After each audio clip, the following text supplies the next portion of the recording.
press and then a push down on the rubber. Pull it off and see what the pinch point is. Even just like that. Just keep it down.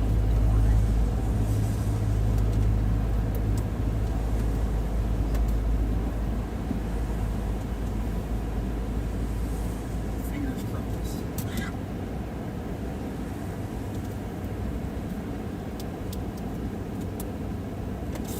This one worked way better. Alright. And then just make sure we crimp that. Let's just see. Nice.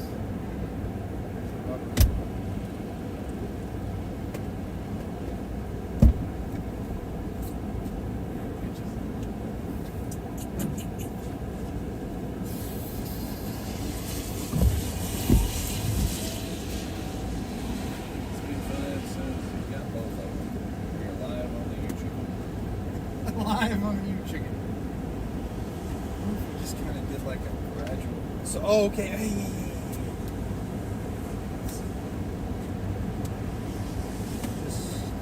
Just for giggles, let me just see how this goes here. The cables are down lower. That rubber isn't.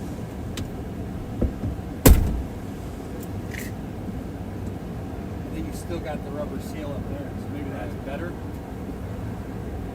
This was dry, actually. Got the towel chicken. The who? Towel. Where did it go? Oh, it's right there.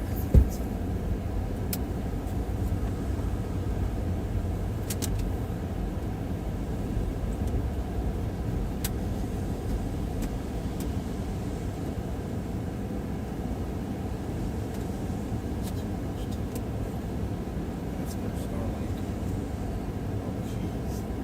That's awesome. Thank you. Go up. Don't win that. It's like covered. Wow. Terrific. One more on the lower part. And this is just sitting north. And there's a little bit, but it doesn't look like it's pinching too much.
Dude, that's pretty good.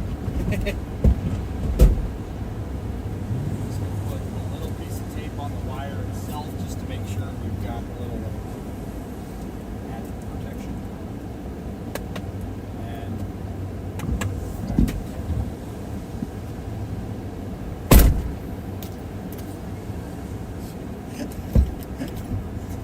forget me. Mark would be really angry. We'll just have to watch the wires back here, no biggie. Actually, I'll just put this one here. Mickey's fun to blow. And the car, starting up these hearts. Alright, are we good? Yeah, you still got a few things. So the Speedify is down there? Yep. That doesn't matter? Nope. Wi-Fi is It's good. all wired. Wow. Hey man, that's putting Starlink in a rental. Alright. What do you want from me? We're gonna be driving down the road and we're just gonna start hearing this random whistle from the door. No different than the Tacoma with its weird shit.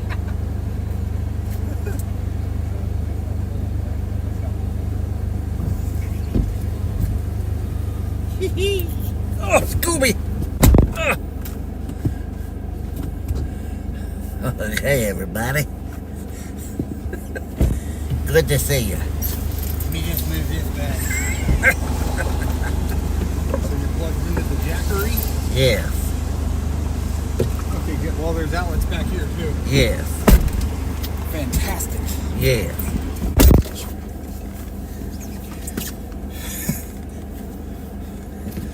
Oh, got some text. Yes.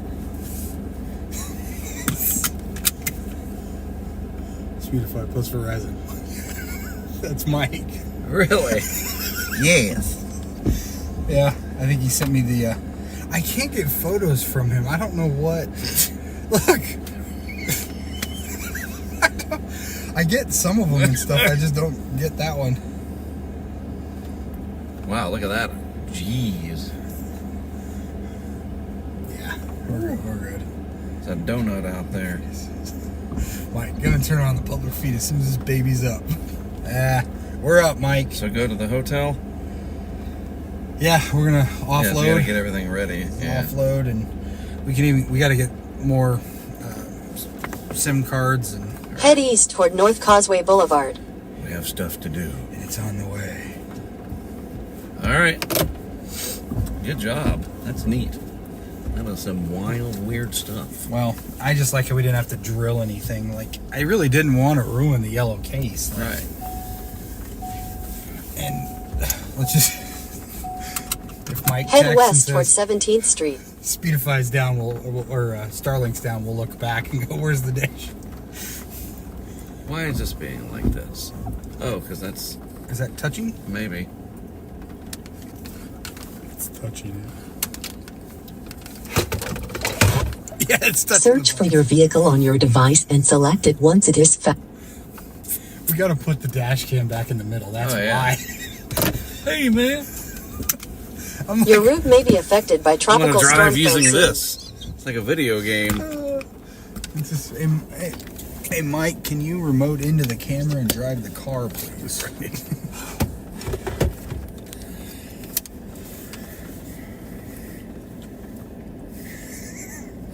Mike, you're hilarious. Team America. There we go. Speedify, Starlink, Verizon. Too bad we're on YouTube because I'd play the Avengers theme song. That's what he sent me for all three of them. Oh, probably just got a copyright strike. He can't even hum it, sir. Why is this Why is it not doing working? that? This is being a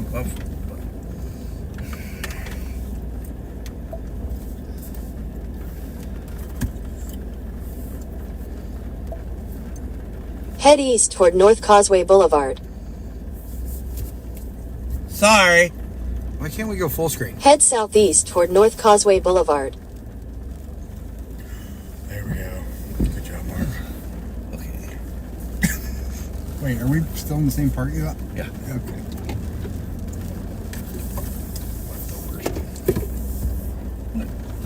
What are you?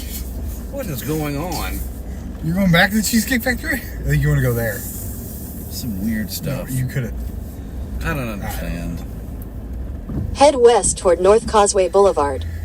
Turn left. Let's see. I want to see what that It's looks that like. thing behind me. I should have just Yeah. gotten on it. Yep. Monkey crack. Or you could go that way and right to the light.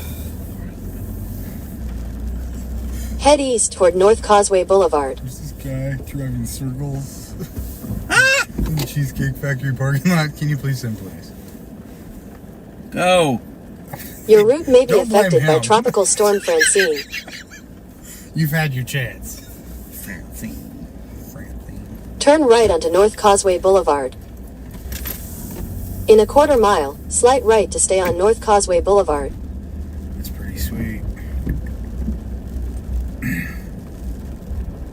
So it's used 60 megs of Starlink so far.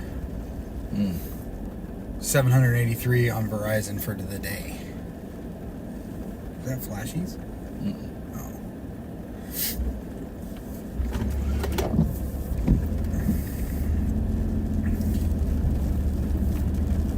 Good stuff.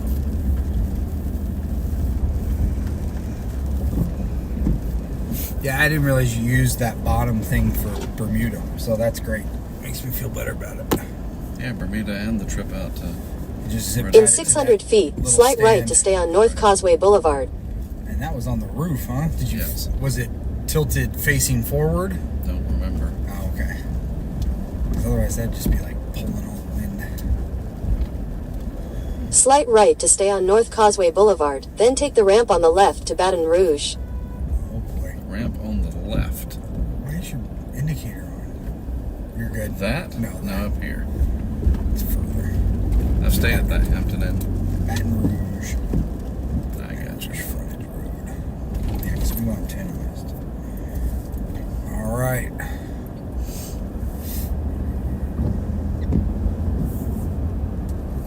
Sweet. There's the drone. Take the ramp on the left to Baton Rouge.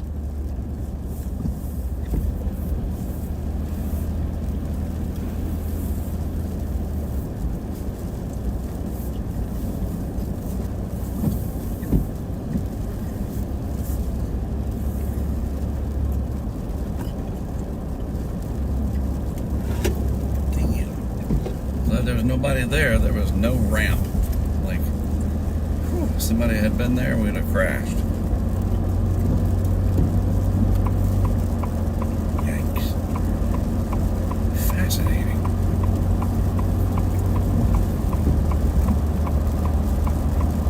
Continue on I-10 west for 7 miles.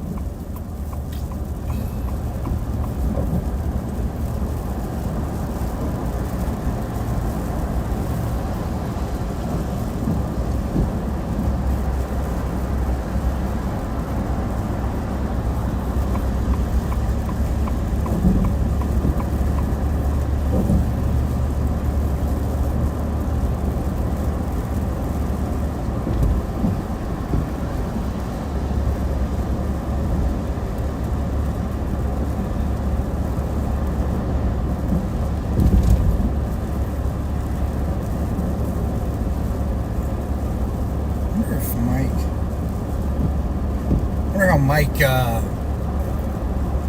coded the monthly usage, because it's saying for Starlink you've used 826 megs. No, the month just started a few days ago. Oh yeah, okay, so it's brand new, or you haven't used it, Haven't used it since yet, the beginning of this cycle. September. Yep. Usage monthly. I don't know. Remember we went over there trying to figure out where to stick a cam? At Target, and Yep. we said, how about that pole? And we were like, nope, that's swampland. Yes.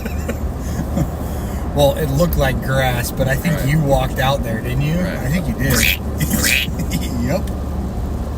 Leeches on me. Remember that. So that's where you are.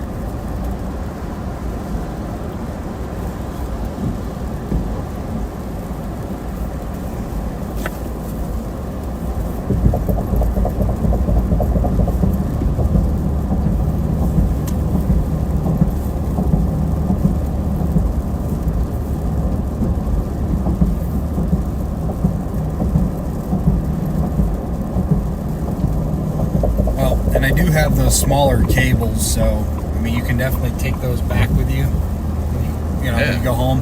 That way you can try the K2. Right. So and see if that makes a difference. But and I got 2 of them, so it was like a 2-pack for like $8. Oh, okay. Yeah, Mike said the monthly usage includes a 30-day span, so it's not like the first, it's what's ever happened in the last 30 days.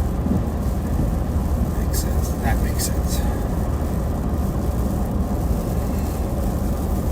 Alright, after that cheesecake, I need water.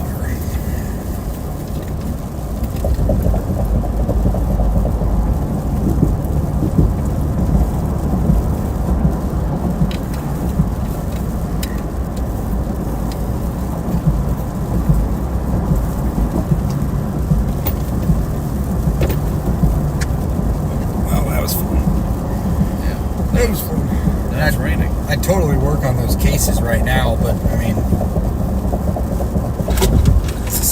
I think it's a little bright.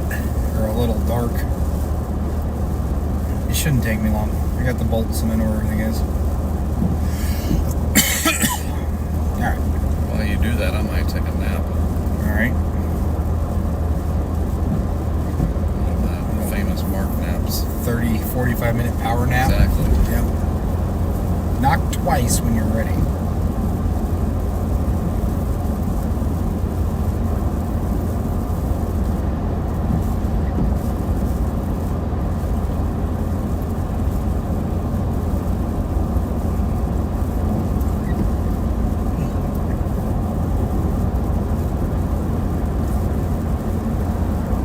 Daytime landfall.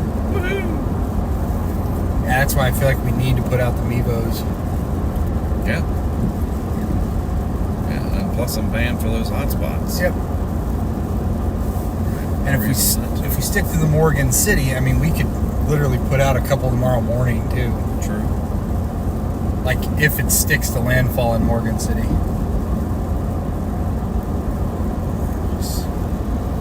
Not really surge cams, but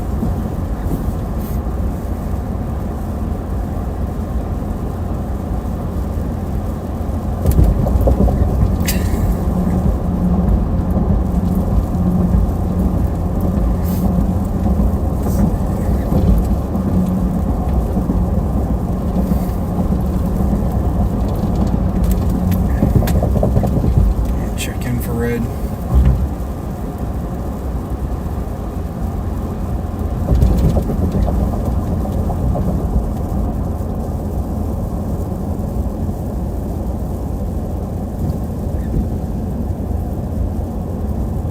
In 2 miles, use the right 2 lanes to take exit 220 for I-310 south toward Booty, Homa.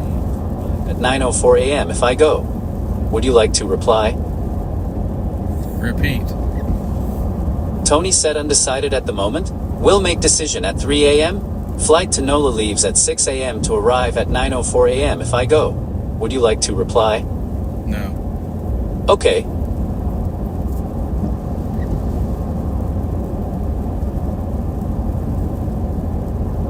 Yep, that's the one that I was going to take if I had gone to Hans Zimmer tonight and then flown in tomorrow. Yep, I remember. Which was kind of the original plan. Yep. Until Francine said, I want to see you Coming soon. early. I'm coming early.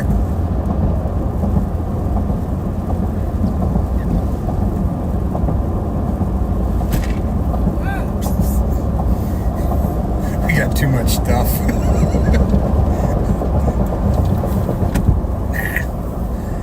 Never have too We much. just have the right amount. Just the right amount of stuff.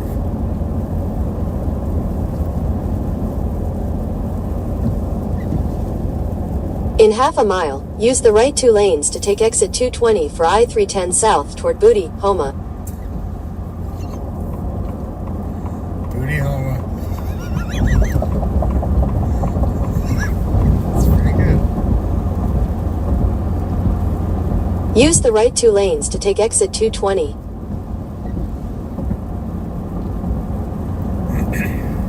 That's funny. That is good. Continue for 12 miles. The road looks dark, Mark. I think we should turn around.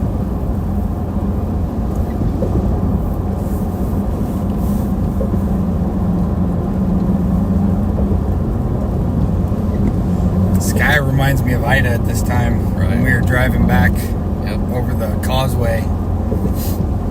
Except that night it was like 91 degrees and just like you knew that hell on earth was coming.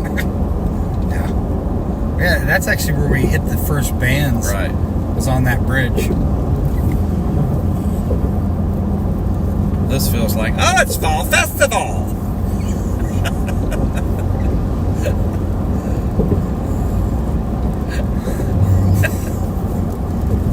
It's so exciting. I love fall. The dew points are low and I can hang out my flags. It's too close to one of your voices.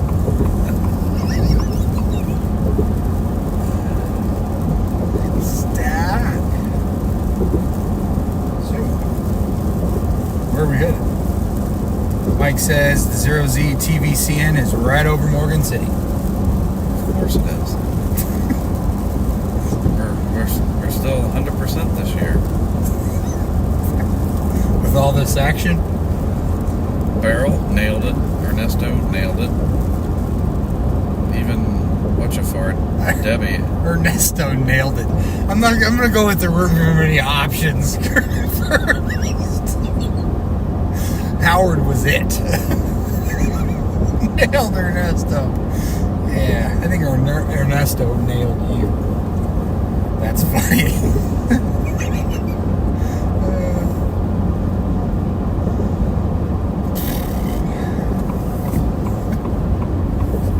That's awesome, Mike. Oh, that's good though.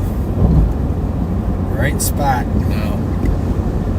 I'm pretty sure the Speedify is killing it because we're out in the middle of bleep. You think the Speedify is killing it? And we're not no red. Like, yeah, the Speedify's got Oh, I thought you meant killing the stream. I'm like, Mark, what? Why is it's killing it. Okay, yeah. Yep. It's cooking. Yep. Oh, I'm sure Mike's watching it like a hawk too. Like He's got Cheetos and come on, baby. Stay up. Yep. Well, and that's the thing though too, is if Mike sees something and we need to adjust it, now's the time. Like we're using everything we got. I was telling Jackie, just bring me water every hour on the hour. And a pot and a bucket. It went down. Nope, didn't go down. Never mind. Scared me. No. Oh, sorry. What went down? No, like Mike watching with his Cheetos. Right. Oh, wait.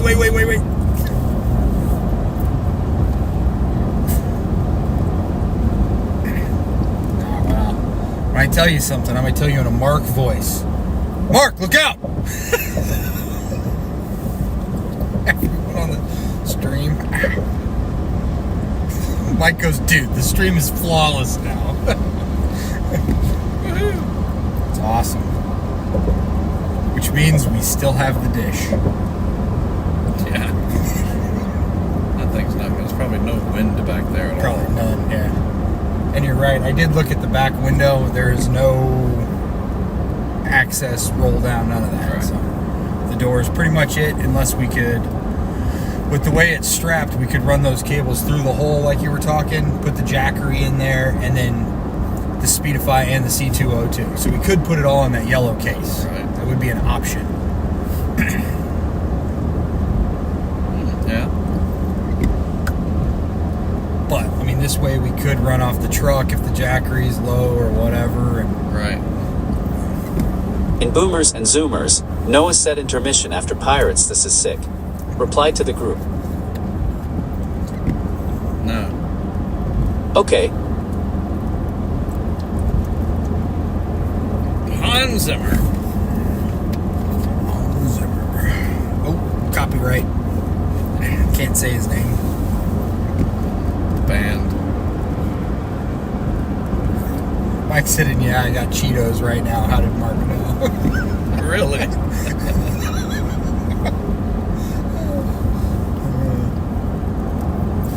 Old Cornelius. Nothing like nervous eating.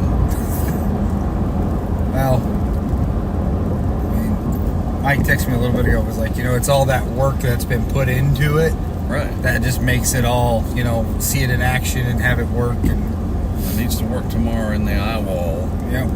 And then in the eye.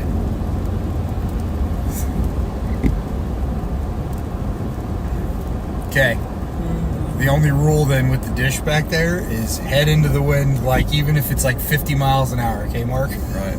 We don't want that going right up. Well, actually, run up the dish and up and over, but we don't want it to rip off, is what I'm getting at.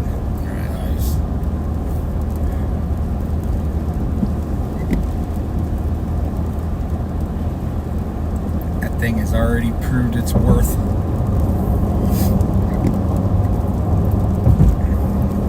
It's crazy. The modem and everything is just built in. Yeah. Yeah, we don't have that little. Theoretically, the newer one that doesn't move, the bigger dish. I know it's not mobile, but like that would work in the same scenario, at least for the truck. But because of the non-mobile thing, that kind of, like, you're not breaking any rules. Is this the bridge? This is the bridge. Oh, so is that U-turn back there that we went and all the trees were laid down on the road, and we made that U-turn down there. I had to snake around. Yep. And then, wasn't there like a ballpark down there or something? Yep. Yeah. The bridge. Oh yeah, this side had the railing. We had to get low enough to where the railing turned off.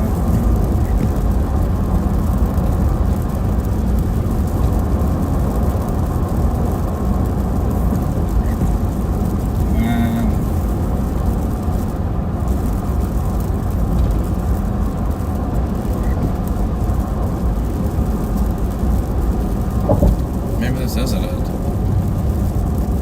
No, that's not it.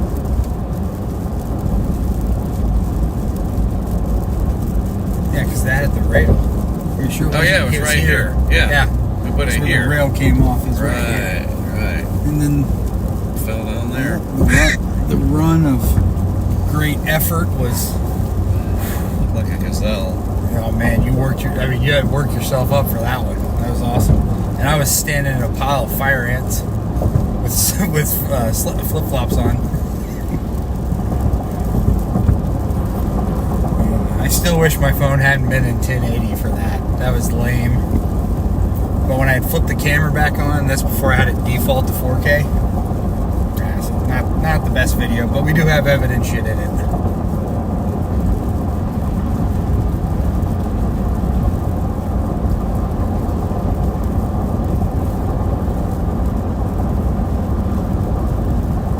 Continue on I-310 south for 3 miles. Well, if something were to happen, there was plenty of cops around. Remember all those lights we saw along the road and down there? Yep. I like them. Actually, I can't see. Just remember all this being pitch black. In Boomers and Zoomers, Nathan emphasized Noah's message, and I Specca liked it. Reply to the group. No. Okay.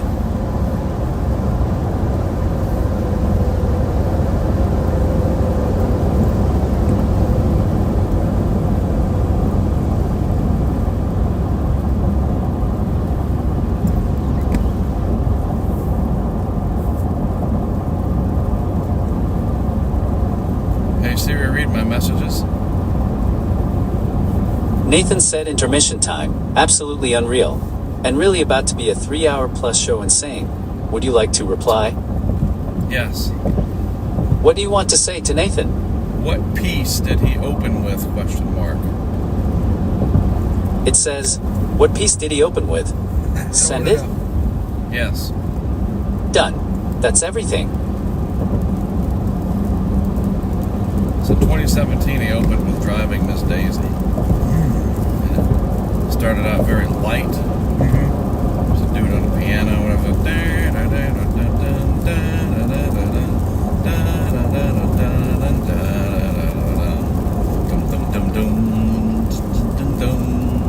And then it just built and built and built, and the different players came out. And then finally he came out, and the crowd went nuts. In half a mile, use the right lane to take the US 90 West exit toward Homa.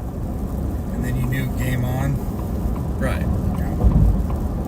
And then it was a medley. They blended into some, like, might have done Madagascar at some point where they did that, and then played dun dun dun dun dun dun dun dun dun dun dun dun dun dun dun. I was like, oh, okay. Use the right lane to take the US 90 West exit. How did we get, I'm trying to remember, how did we get the Avondale cam the last time? We drove over there. But remember, we couldn't. Continue for half a mile. We couldn't make it that night because that So big the next big night. tree. Okay, yeah, I couldn't remember. Like when we got back. In a quarter mile, merge onto US 90 West. I think it was still tore up pretty good. Mm-hmm. Yeah, I mean, like the stuff in the road and everything else. I don't remember going back down there, but it must have just been dark because we didn't start the retrieval until 2 days later at like 5 o'clock or whatever. Right. There's a gas station. I should just do it.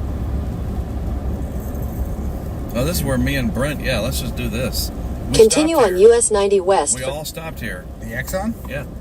You remember? Because there's the Taco Bell. I do recall. Yeah, that'll be good enough. Perfect. It's got your snacks and Yep. there's not 70 people waiting. Ooh, he's filling up. A lot of water. Wait a second. Yeah, no, we fixed the camera over there. Yeah, we were over there. Next to the Taco Bell on the Right. left. That's what Yeah. I mean, yep. Yep. Or no, it was the weather station. We prepped the weather station for the Right. bridge. Yep. Now, this will be interesting because Starlink should be crapped because we're under this, Yep. and Verizon should take over. Yep. He said, you must make it to that Colorado show. And I'm not going to read the other stuff. He's like, this will be a religious experience. Morgan City has a message for Hurricane Francine. Oh, go away. Anyway, Charles Peak. Mr. Oh, that's so funny. Right? I mean, whatever, dude.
Mike says fail over.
say if it's 580 miles or more, zip it. You only got 16 gallons. 584. Boom! Whatever. Yep. And that last 100 we need to go. I'm gonna be like, remember when we were at the Taco Bell gas station? Yep. Someone pulled in right after you.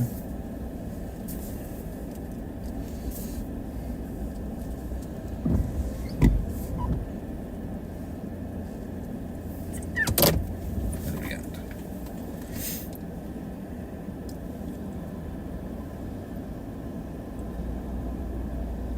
That's from where we started, right? Oh, yeah.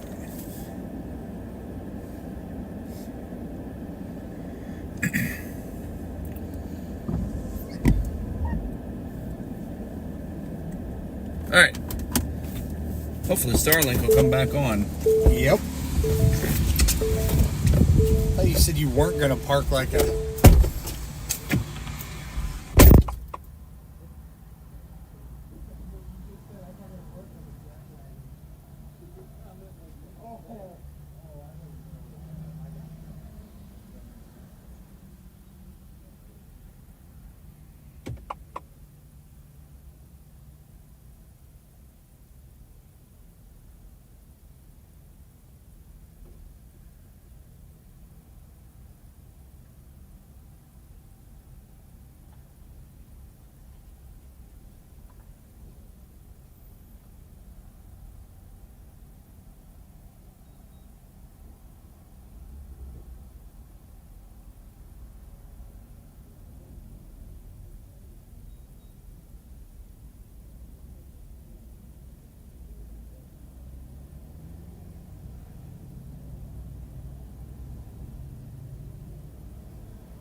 coming down. I couldn't catch the second one.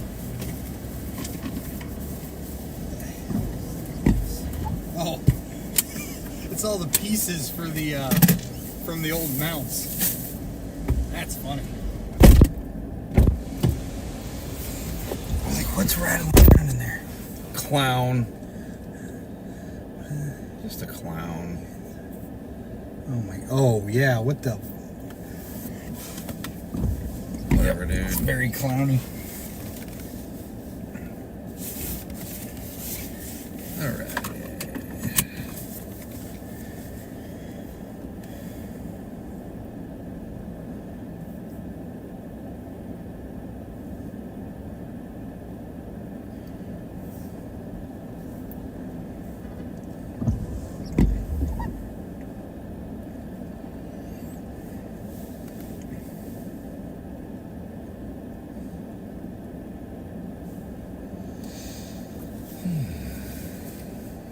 There's an eye.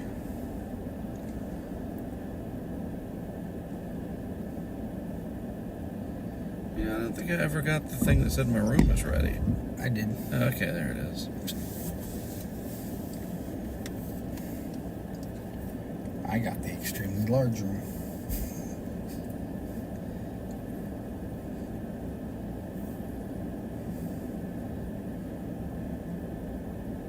Head south toward US 90 West, then turn right onto US I'm here to 90 show West. you. I got that one. God. What in the world? Like, to watch TV, you know how difficult that's gonna be? Yes. Yeah, this thing has exactly 20,000 miles. Watch, it comes with, what the? You in neutral? Yeah. Your room comes with someone to help you with stuff. No, I was thinking it comes with a 70-inch flat screen, Right. because it's so far, the whole wall. It's huge. Your room comes with a robot. So at the Deadwood Hotel, At the light, Yeah, turn right onto yes. US 90 West. they have robots. So if you say, Remember that. I Continue forgot on my US towel, 90 or I need a West for towel, 57 or whatever, miles. the robot will bring you the towel. There's a racetrack right there. I like racetrack. Yeah, indeed. It's good. Did you get what you needed? Yeah, it's got a few things. Your route may be affected by Tropical Storm Francine.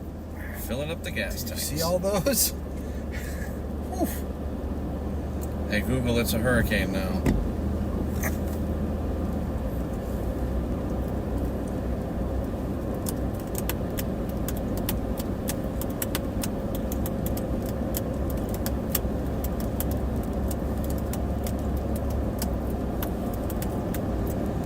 So Cornelius, we're gonna just leave this on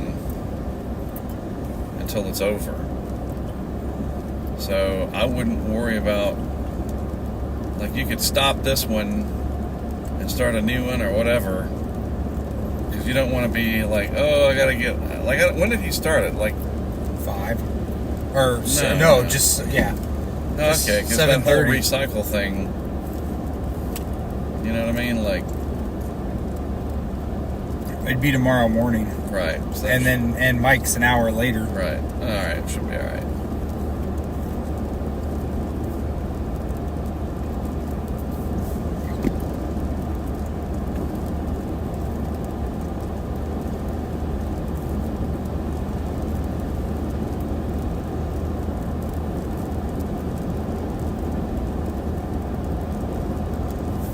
All right, I gotta destroy your ability to breathe for a minute. Yes, no. I can't because I don't know what my password is for that, and I can't get locked out. That'd be horrible. Oh, that'd be bad. I have to just reset it when I get to the hotel. Probably a good idea anyway, is to keep ahead of scamsters. Yep. In Boomers and Zoomers, Mallory said I didn't realize they were fact checking. That's hilarious. And Nathan sent a photo and sent a skull emoji. Replied to the group. No. Okay,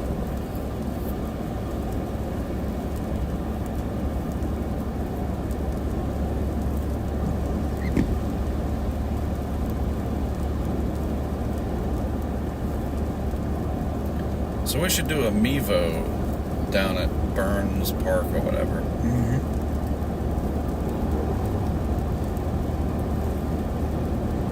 Yeah.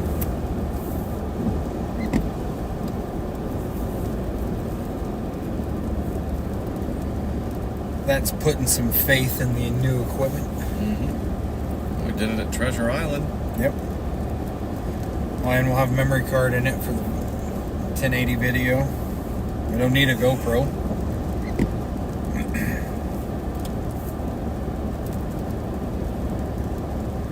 We use Mevo. We use 2 talent cells.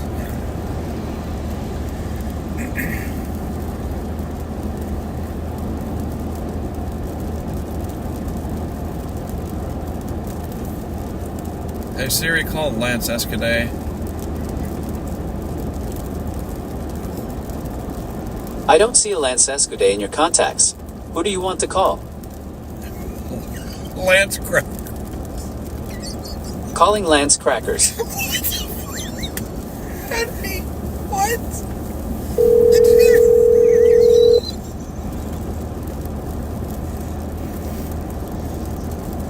Hey, you there? Yeah, are you there? Yeah, I'm actually about to eat. What you doing? I just got a quick question for you. What was the name of that levee that he said it overtops, and it'd be neat to see that? It was down there near Burns Point, and there was a levee name. Oh, Bayou Sorrel. I'm gonna have to get you to write that one down, as Leonardo DiCaprio said in Titanic. The Bayou part, I got you. Yeah, please. Well, yeah. It's kind of like squirrel, but replace the QU with an O. Gotcha. But, yeah, I'll just text it to you. Honestly, I thought that was actually at a different spot than where he said it was. So, but apparently, I'm not going to second guess him. So if he says that's down by Burns Point, then it must be it. All right. Well, we can look it up too. All right. Well, then eat your food, and we can chat in a couple hours or something. Sounds good. All right. Drive safe. Thanks. All right, no Lance. Bye. So you know why it's Lance Crackers, right? No. Because that's what they're called. There's a brand called Lance Crackers. But I don't know who that is. And he said crackers. And he goes, calling Lance Crackers. I was like, what? I told you I can't do it now, but oh, Oh, yeah. calling Matt, and it'd be funny if it said calling that fire up.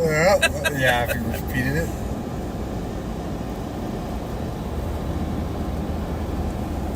I should mess with you and change your screen, your contact to that bleep bleep up. And then Call that. Right. Call that up. And we'll go, now calling that up. It would. That's awesome. That's funny. I'm looking for it right now. Bayou Sorrel. Yes. He said like squirrel without the QU.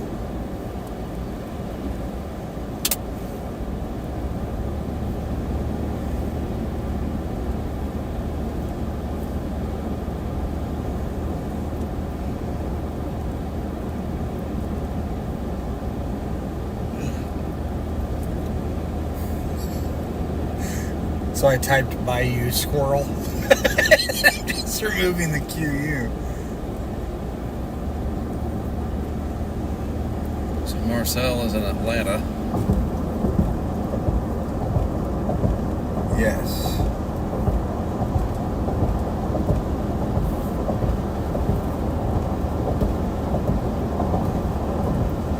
Tony may or may not get on a plane in the morning.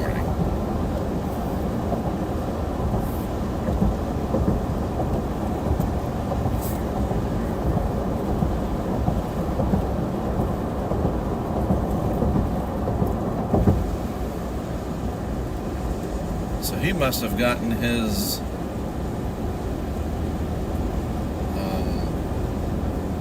what you call it, toll thing in Rhode Island finally taken care of, because they had it to where he had these tolls and something happened and he wasn't able to pay them. Something got lost. I don't know, whatever. And then they rolled up his registration, and then it went to a collection agency, and then the pandemic hit, and then everything was rolled up even more, and then they just made it so he couldn't even renew his driver's license. So then you can't, oh, sorry, your license is expired. It was like a nightmare. Because, you know, you can't show up at the airport with an expired driver's license, right? Nope. You're about to say something just like that. I'm trying to figure this. This is like way north of Morgan City. By Sorrel? Yeah, see it up there? It's between Baton Rouge and Morgan City. Huh. And I was just scrolling down on it. I mean, you can see Little Bayou. Yeah, I don't see how it's going And to then push. you've got the Port Alley Lock. Right. So that must be the...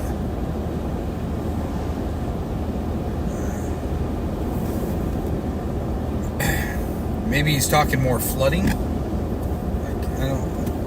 Nah, it's not enough rain. We'll see if Lance texts you name. Maybe I have it. It's Sorrel is what I found. So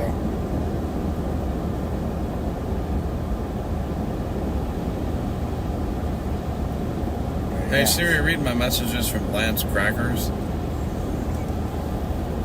Lance said, Bayou Sorrel. Would you like to reply? No, spell it. You gotta look Okay. at it. Hey Siri, spell the last message from Lance Crackers.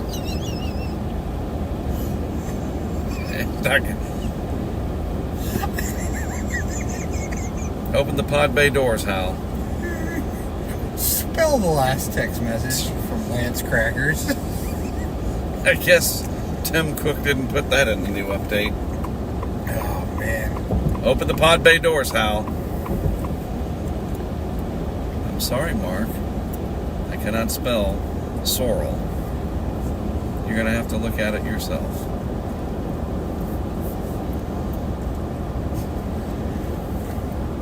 I mean, yeah, it's directly north.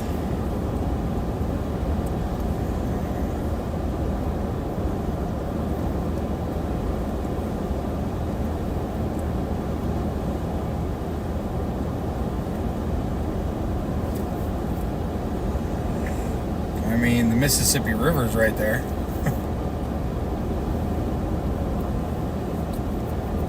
Ten miles.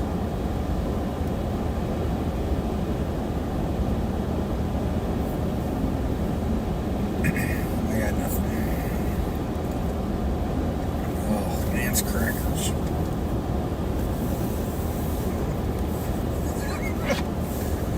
Does he know he's that in your mouth?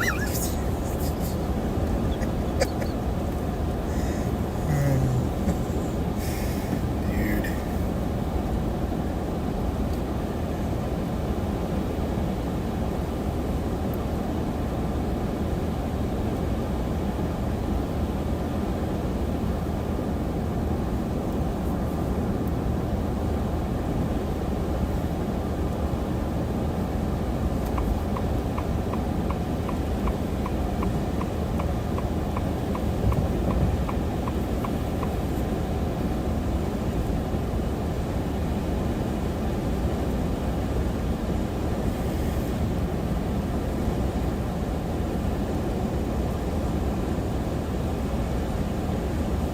Last couple passes have shown 980 millibar.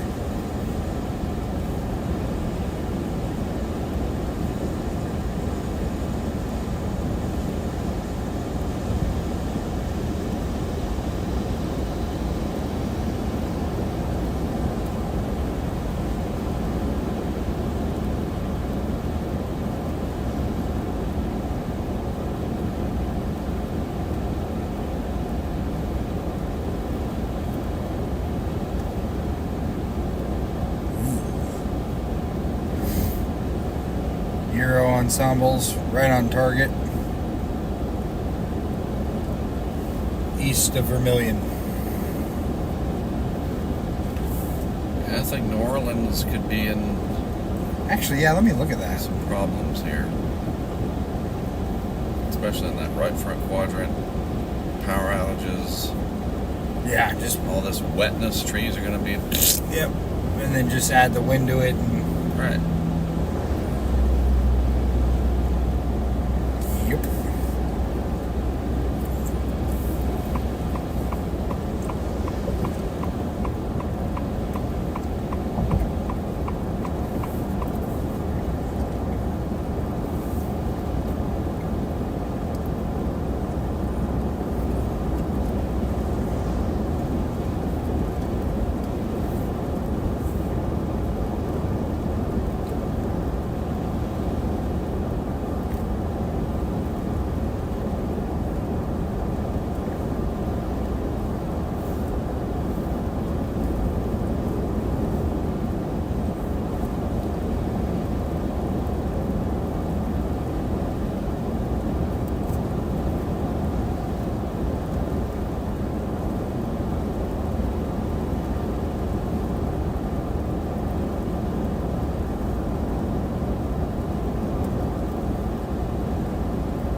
Look that up right there on your phone, please, and Let me see it. tell me how... Oh, okay.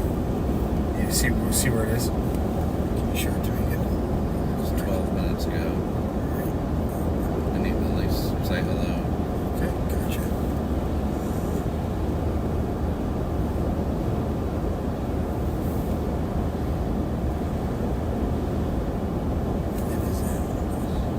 Yeah, okay, I got it top here.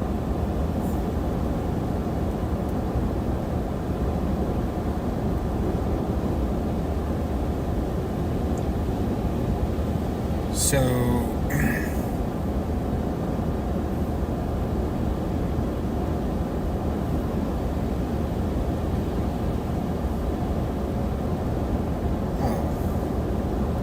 it's right on the other side of the Hogs Bridge. Right as we're That's going up the alright. Hogs, it's on that. Yeah, it's on the north side of the bridge. Yeah. The Hogs Bridge. Boggs Bridge. Hogs, baby. Hale Boggs Memorial Bridge. You said hogs. I know. I mixed the two Right. together. The Hogs Bridge. Boggs. Hale Boggs Bridge. So anyway, it would have been. Yeah, I mean, we literally just drove right by it. Hey, Martin, you probably can hear me. So we drove by it already, but who knows, man? Tomorrow we might just come check on you.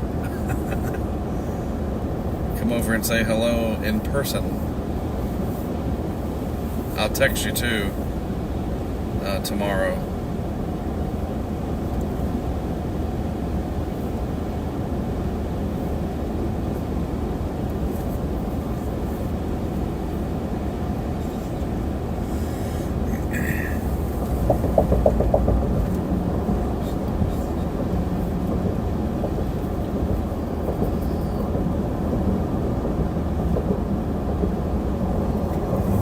Oh, Louisiana. I need some sticks and berries.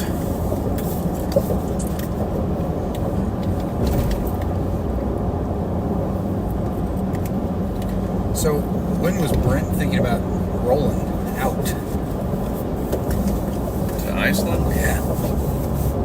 Sunday or something? Oh, okay. I didn't know if it was like in 2 days or something like that.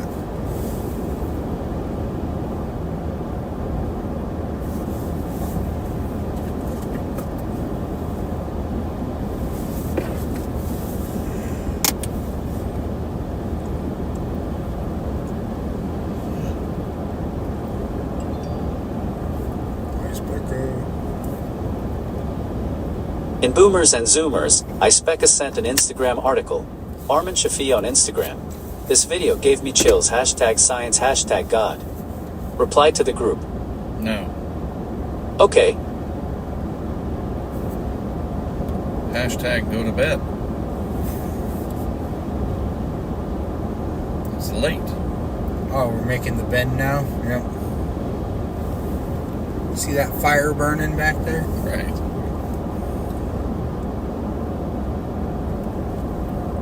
Was that the last time you were down here? Yes.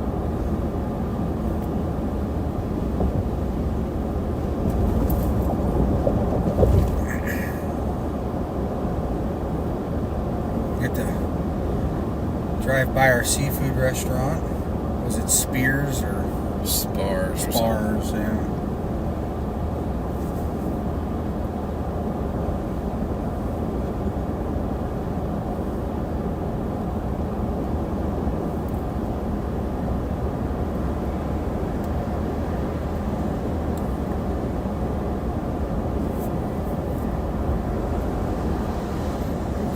Get there.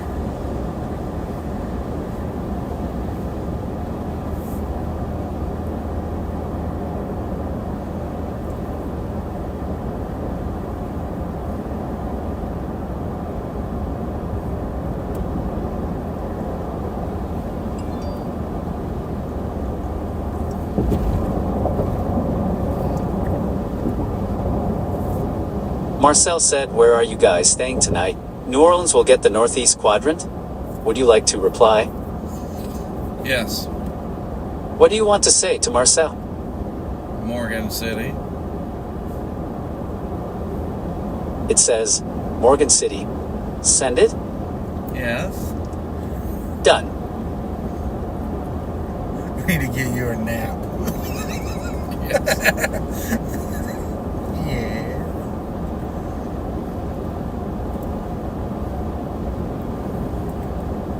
Good old Homa. Home.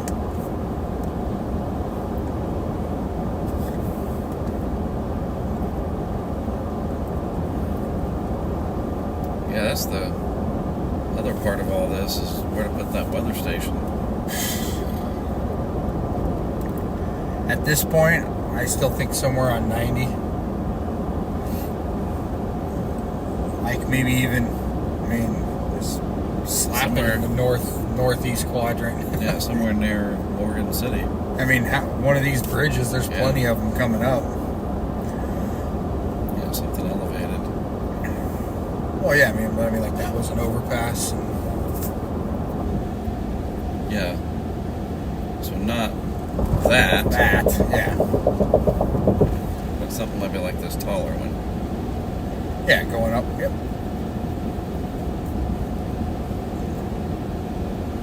We will see.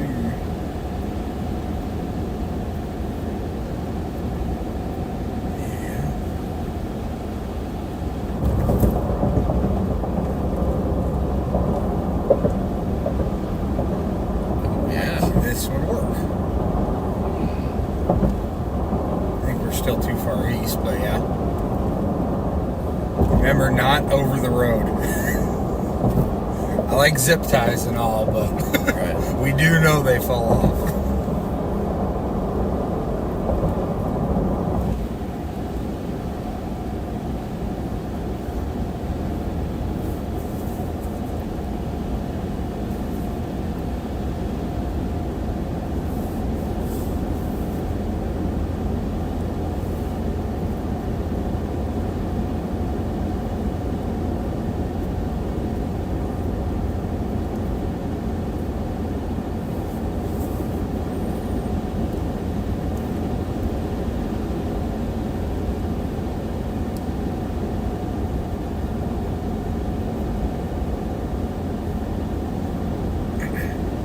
See this during the day tomorrow.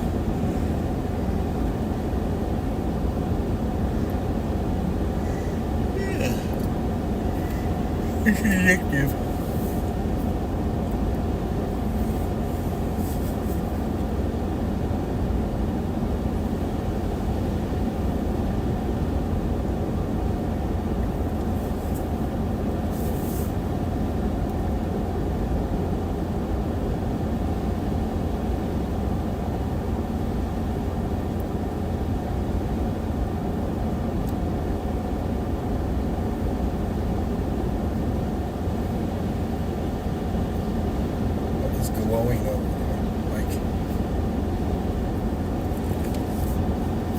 whole sky is lit up.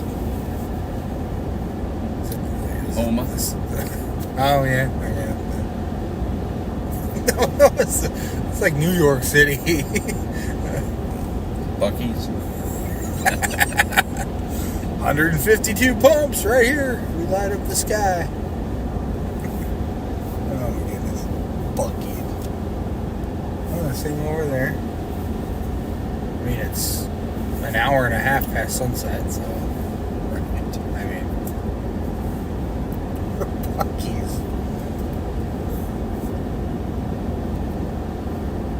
Well, that's good. Stream's been solid. Makes sense. And we're in kind of shady.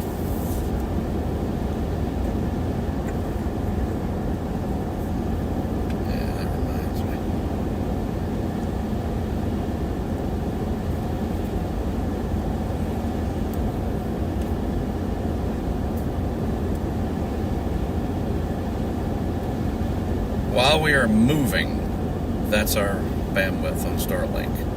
Dude, that's nuts. 162 megabits down and 12 up. That's crazy. And you're doing 67 miles an hour. Right.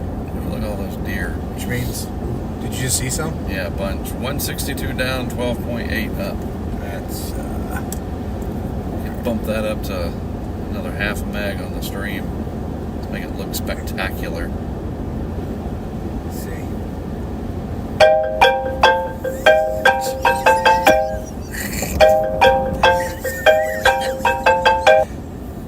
Hello? Marcus. Yes, Hey, it's Lance. it is. Hey, I just talked to Jonathan again. Bayou Sorrel is the road that runs parallel to LA 317 to Burns Point. Gotcha. So I'm waiting for a reply about exactly where he would like you to put a camera if possible. He said I asked him if he wanted it down at Burns Point, which is a good half an hour off US 90. Or if he wanted something closer to 90, he said either location, it would cross the levee very close to Burns Point. Gotcha. So something sounds where we like could he's see the levee. right. Yeah, that'd be neat. So that sounds like way down at Burns Point, which this might shock you. Maybe it won't. But 24 years in this office, I have never been down there. Oh wow. I've always wanted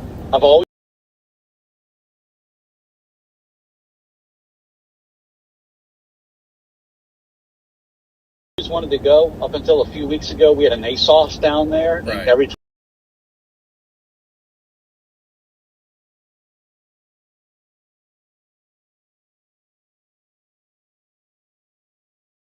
time the LTEX would go, they're like, hey, you want to go? And I'm like, can't today.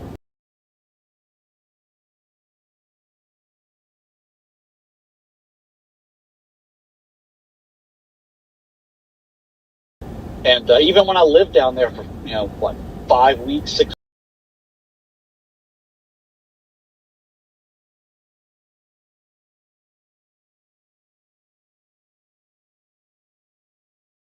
weeks after Hurricane Laura, Yeah. every day I'm like, I'm bored. I'm gonna go right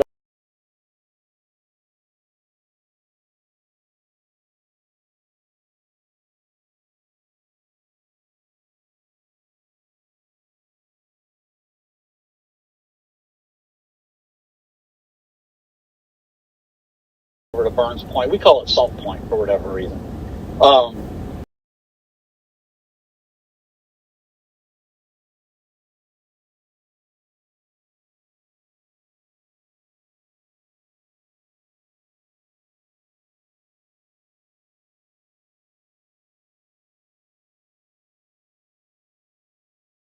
So I was thinking to myself, maybe today's the day I go right over to Salt Point, and I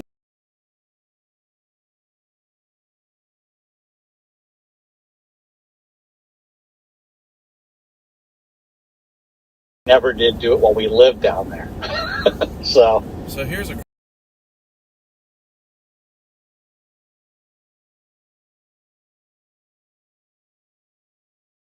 Question for you. Google Maps shows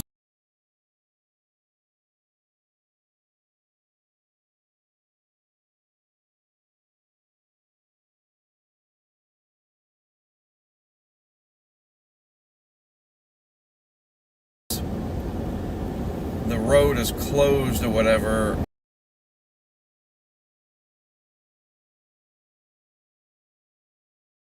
Much east at 10 o'clock, but the wind radii on the west just are going down quickly. Yeah. So I am curious about Lake Pontchartrain, like Fanier and Laplace and whatever with that southeast wind.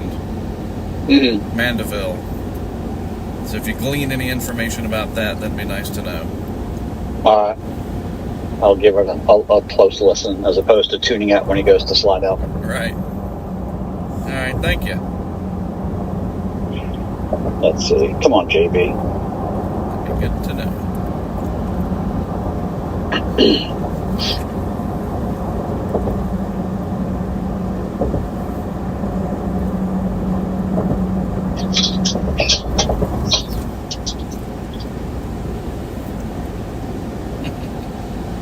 Maybe he's checking with somebody. He could be. Very much so. He's got contacts all over the place.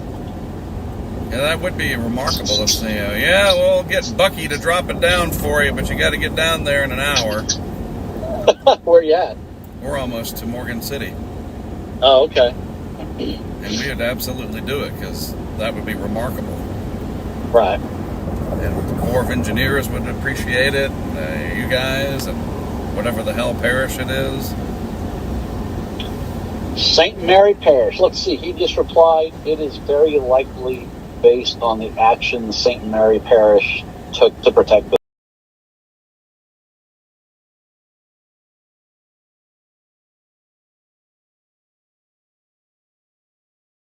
system. So,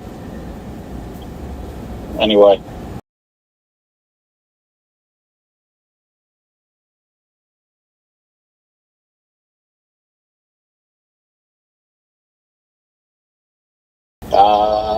That's what he said. I'm assuming that means it's like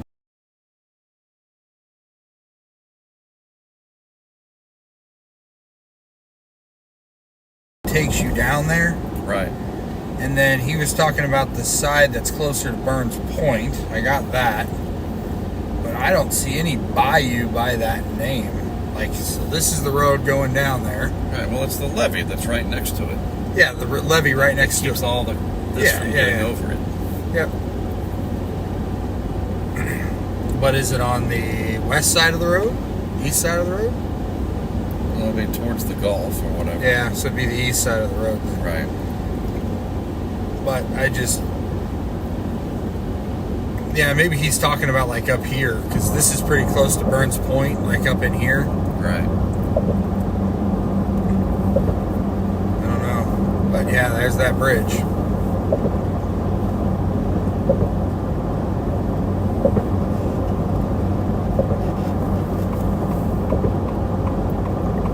Yeah, because there's no way across. Outside of that.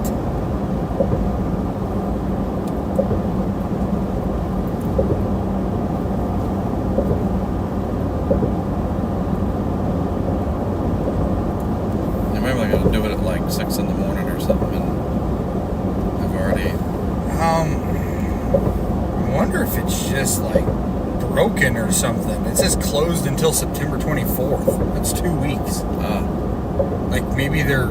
So yeah, who knows, right? It could just be busted. Right. And it's crossable, but... Or down.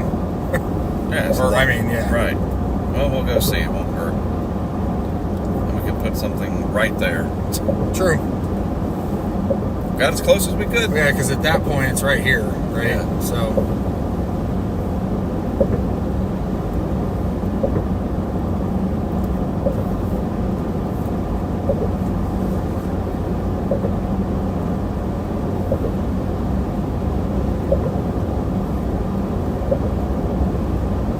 Cheese nips. Is that for the business? Is that what that is? Like, where do you... few characters in there that I changed the name just to be funny.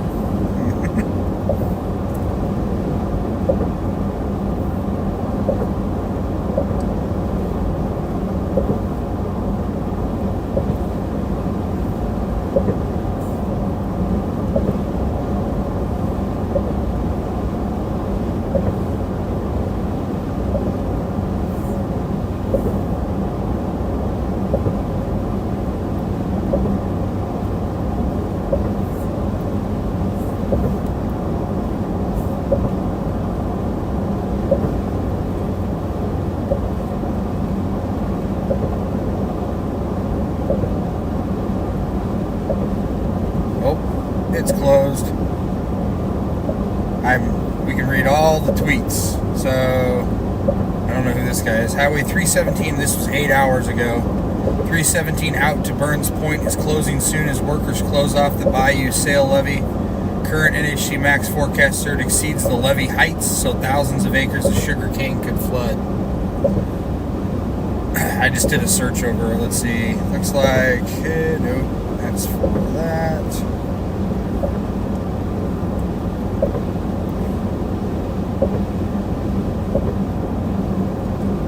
So why do they close it? What does that do? Doesn't allow anyone down there. What is not far? So even having a camera there could be interesting. True. Oh yeah, no, I agree. I mean, that's as close as we can get. Right. Okay. Good work. I mean, I've read, there's 4 of them here that I've read. I'm just skimming. I just like, why can't we just search that on Twitter? I'm sure somebody has talked about it.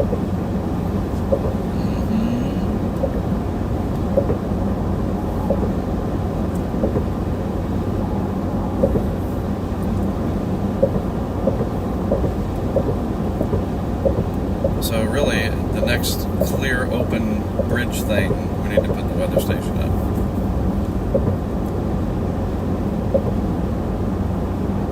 It's for 20 miles from the hotel. Alright. Does that have its hot spot and all that, or? Yeah, it's all ready. Okay.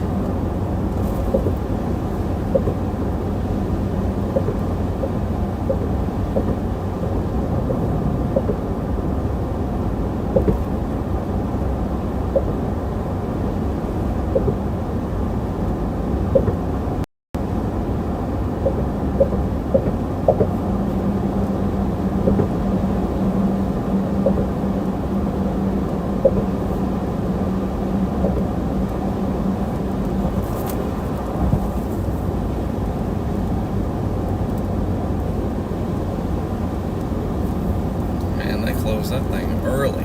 Yep.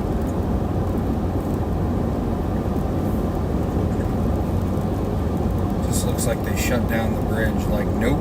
It doesn't even look like one of the movable ones. Like, this is one dude's post. So it's just a huge, high overpass. They probably just shut down the bridge. Yeah, I think so. Oh, so maybe there's somebody there that would let us over. Maybe. We could ask him. Like, I can get him on the phone with the weather service.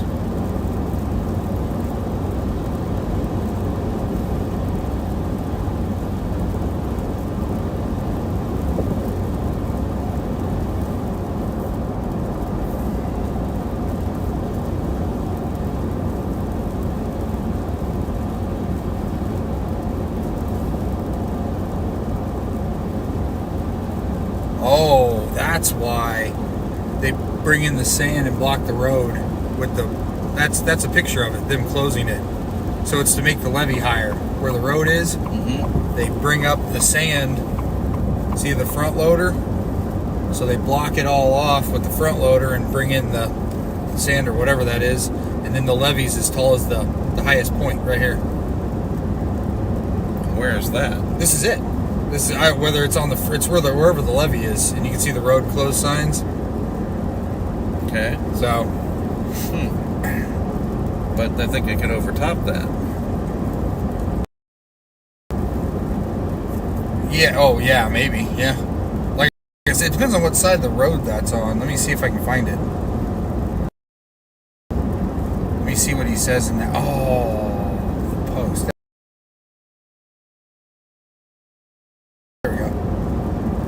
Yeah, closing soon as workers close off Bayou Sale Levee. So it's Bayou Sale Levee. So it is right at that point.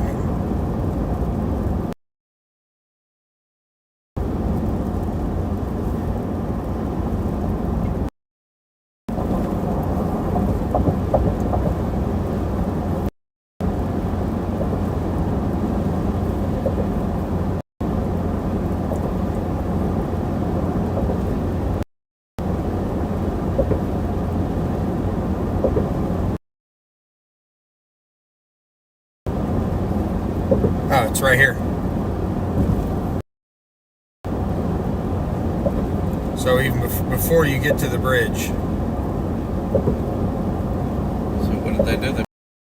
Because it's protected right here, and then so there'll be sand across the road right here. Mm-hmm. Where I mean, we can't see the peak here, but I'm assuming it's this. Oh, come on. the bumps. I'm confused.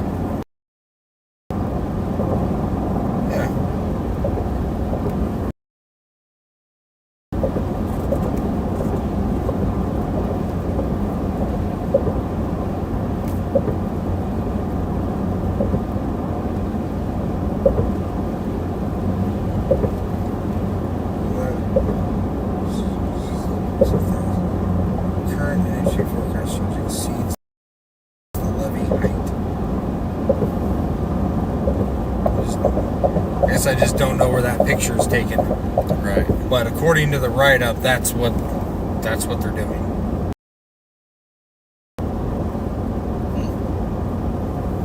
Use a front loader.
Hell, I think this thing, if the thing's not too wide, the levee in downtown Morgan City, the concrete wall, Mm-hmm. I don't remember how thick it is, but it might be worth checking out, that the weather station and the camera could go on it.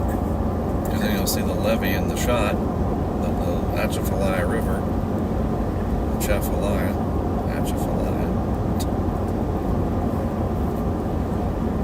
So I know we put something down there for Barry. And I think it was. Okay, here we go. So here's levees for St. Mary's Parish. So that's Burns Point. So I'm assuming that this right here, I think he was talking about it overtopping this levee, and then that's where they block it off right there. Because I think he was talking about the sugar cane all up in there. Right. And then that's the one that's going to get toppled. I can't read it though. I'm on the website, but I was trying to. I wonder if they had a better map.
this area, and that thing has not gone red once. Yeah, because we are in pretty.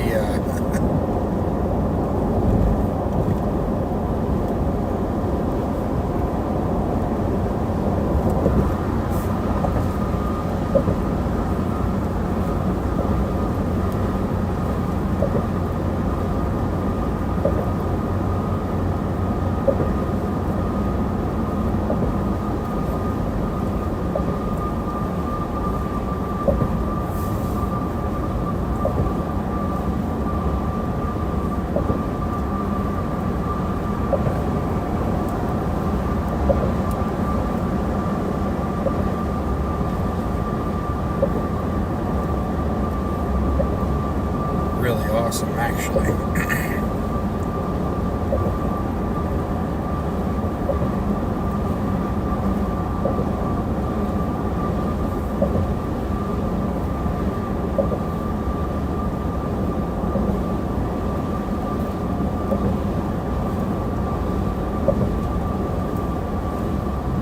Oh, okay, Mike found it.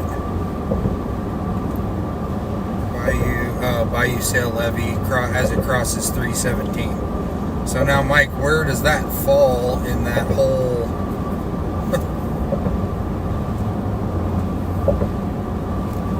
That's what I'm wondering. Like, if we drive down 317 south of 90, right? 317, yeah, you drive south, yep. And then eventually there's going to be road closed whenever there's a bunch of sand. Yep. Because the levee goes across it. Yep.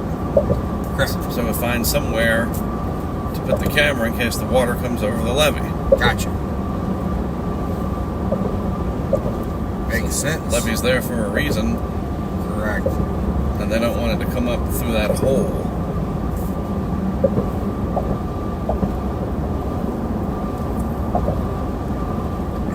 Mike sent me. I'm just trying to figure out where that hole is. Right. So that's what, and Mike found it. Okay. It's going to be 317 at, X amount of miles south of 90. Yeah.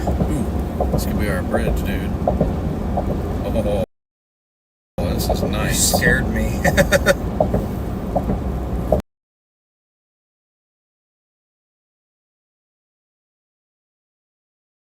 This is nice. Okay, yep, that's 100% it, Mike. Nice work. So it's way for. I was looking around the bridge.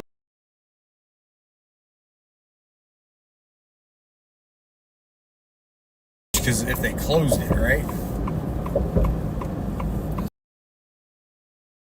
This is really nice. And it's just a few miles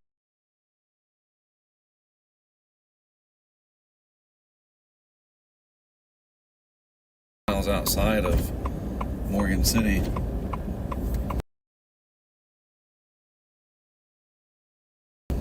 Dude, there's no reason not to. You know? What side?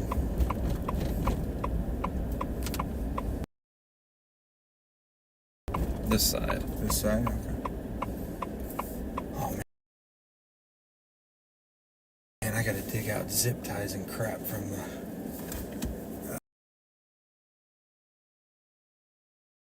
case.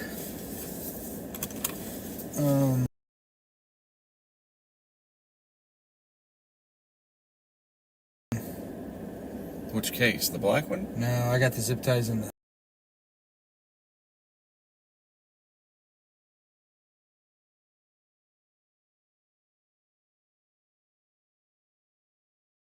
Jack Ryan case.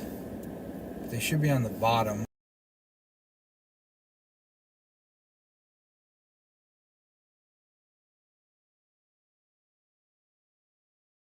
So we need those. What else do we need? You just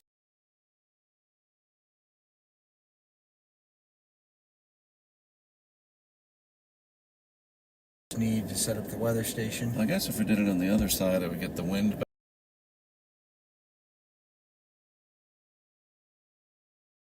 better. So we could get all that ready. So we go down. Actually have it running.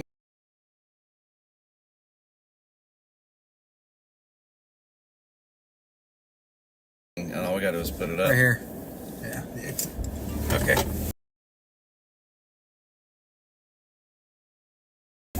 yeah, it's a good idea. All right. Yeah, do it. Yeah.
Deployment at night.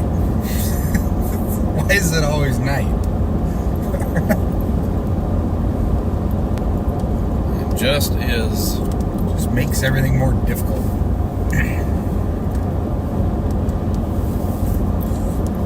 Shots, flashlights.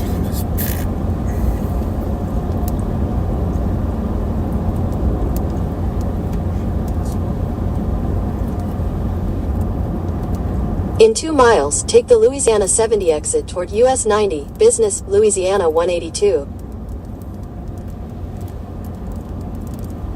Stopped at that Rouse's and got stuff during Ida.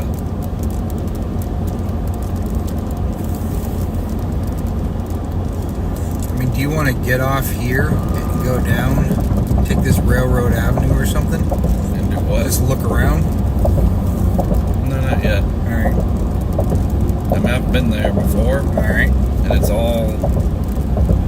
So the levee's all up way high or Oh, whatever? yeah. All along the river? And it's not even close.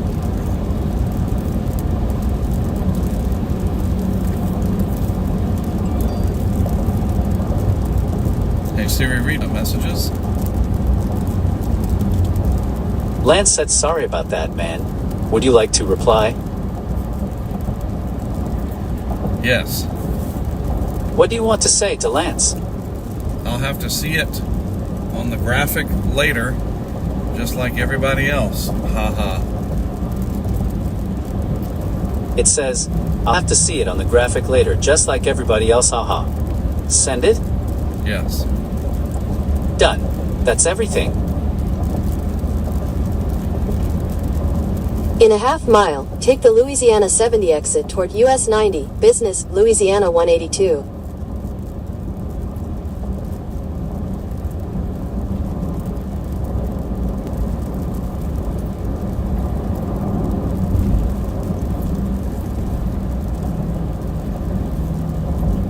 Take the Louisiana 70 exit.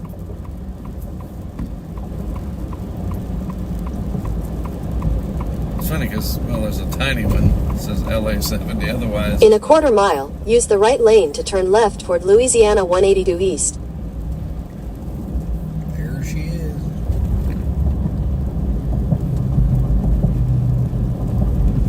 there's a non-zero chance that there's an iPhone 8. I said there's the same thing I was thinking. iPhone. Can we get in right there? Probably not. Google would know. Use the right lane to turn left toward Louisiana 182 East. Then use the right lane to turn left onto Louisiana 182 East. Taco Bell. Shoney's. I haven't seen a Shoney's. At the light, use the right lane to turn left onto Louisiana 182 East.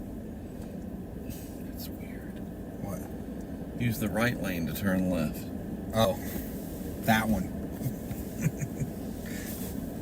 I don't know why though. Oh, because it's probably a turn only to turn back around, maybe.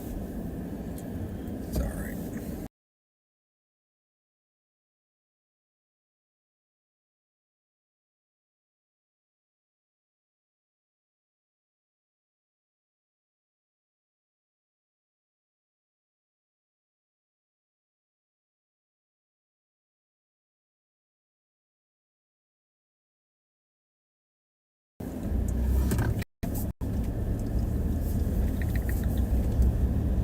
In 1000,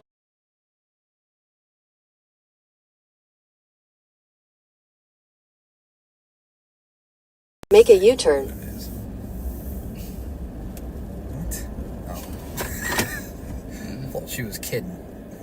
Right onto US 90 Business West. Yep. Hey. Turn right, Fox Weather then your Beast. destination will be on the Really? right.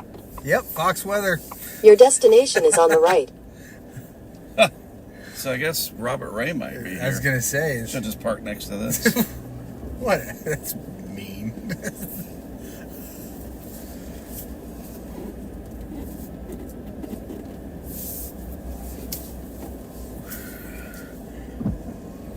I'll get out in the puddle. The weather beast. Fox weather beast. I guess it's working again. All right. I think I'm gonna take everything up except my drone. That way I can Yeah. shovel some stuff. Yeah, because I don't have. Then we Actually, gotta. no, then we my gotta- carry-on's it. And then we gotta take up the two, the GoPro stuff, the Mevos. Because we got some stuff to assemble. Oh, 360 stuff. Right. So you're gonna be doing some assembly. Yes, which. Yeah, so let's just do luggage now, and we'll come back for Right. the efforts. Okay. So then that is. Oh, It's definitely more muggy here. ugh. Wow.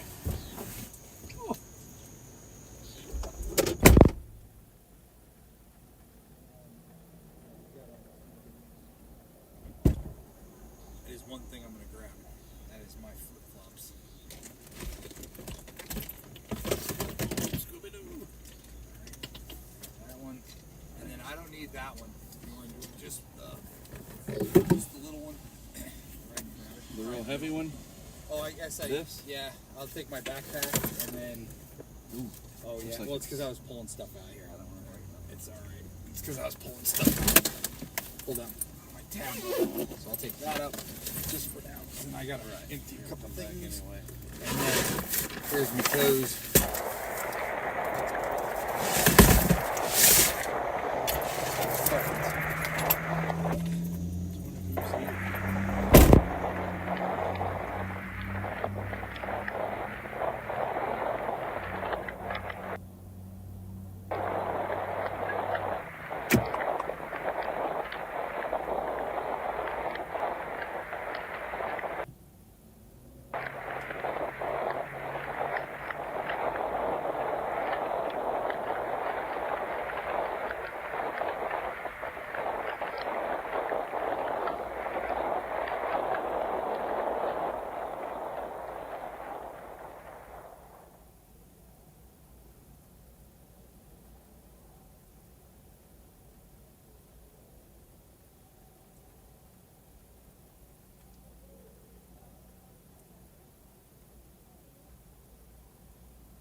vehicle, but also from a box. More specifically, a box filled with electronics.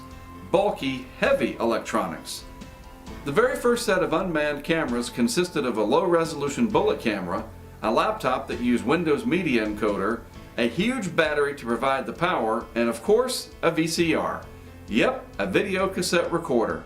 That is how we would record the video in hopes of having something that was broadcast quality after the hurricane was over. The very first deployment opportunity was none other than Hurricane Katrina in both Florida and Mississippi. The Mississippi landfall proved to be too overwhelming and actually swept all of our equipment away within the historic storm surge. We learned from those early mistakes and kept trying to prove that using remotely operated camera systems during hurricanes would eventually yield results that could help us to unlock the secrets of how hurricanes do what they do. The technology didn't change much until around 2014 when Wi-Fi based streaming cameras became commercially available. Coupled with powerful and long-lasting lithium battery packs, we were able to advance the project significantly up through about 2018.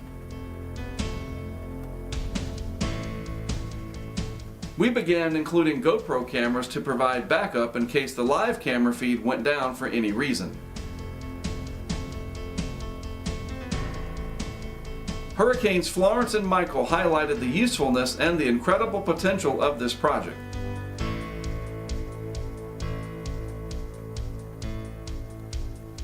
Because of the success of the 2018 hurricane season, the attention that was focused on the project through social media allowed us to greatly expand our equipment inventory and the technological advancements needed to continue to take what we do to the next level.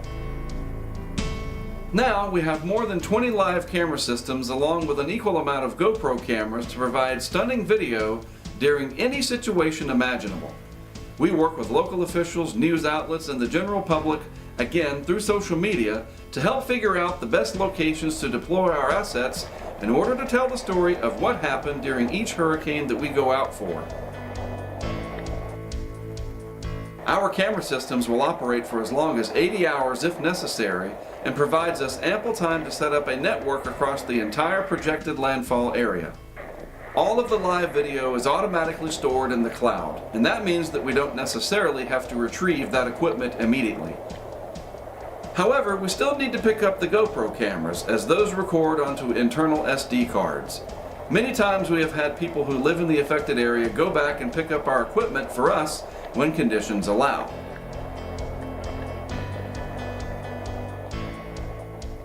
So as you can see, this community-based network of crowdfunding and crowdsourcing of ideas has allowed the pace of this project to accelerate much better than if I was trying to do it all by myself.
again, I'm Mark Stout with HurricaneTrack here. I want to tell you today all about the weather data that we collect during tropical storms and hurricanes, and even during those big coastal storms and spring severe weather.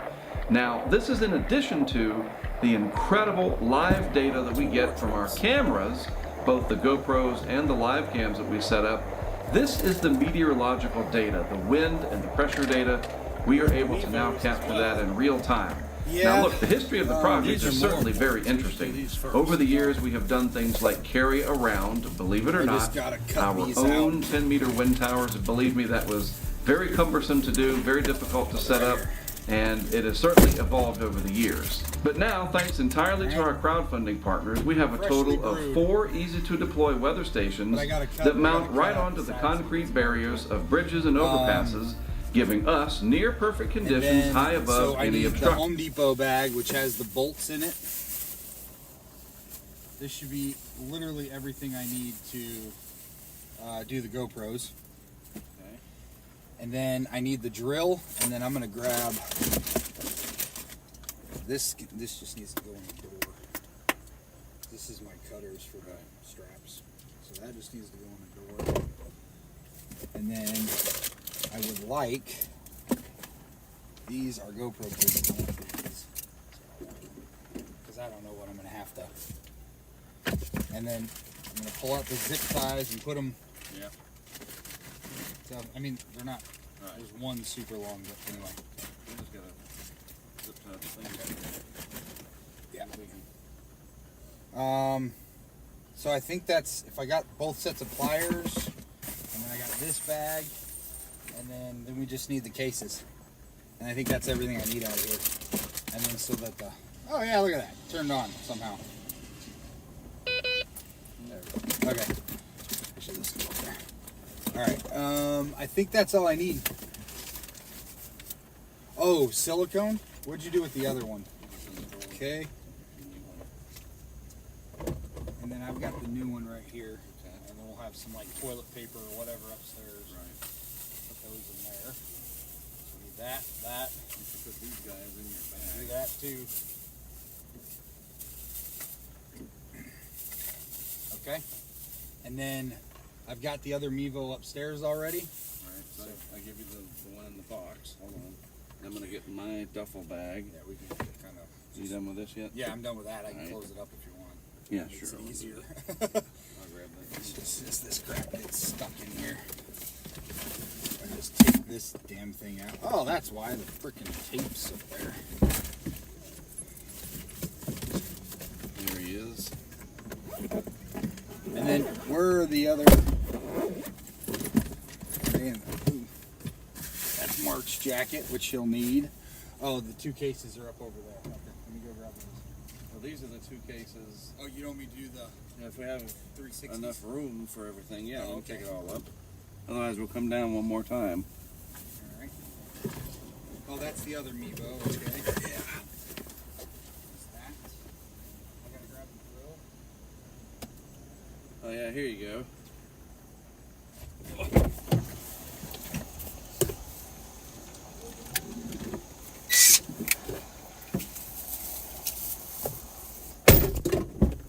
Where is the drill? These guys. Oh, it's right here. Drill case is right here. Here's another one. Because I will charge the drill tonight. Yep. It's just easier. So if you've got those, put this up here, put that up here. My coat. That.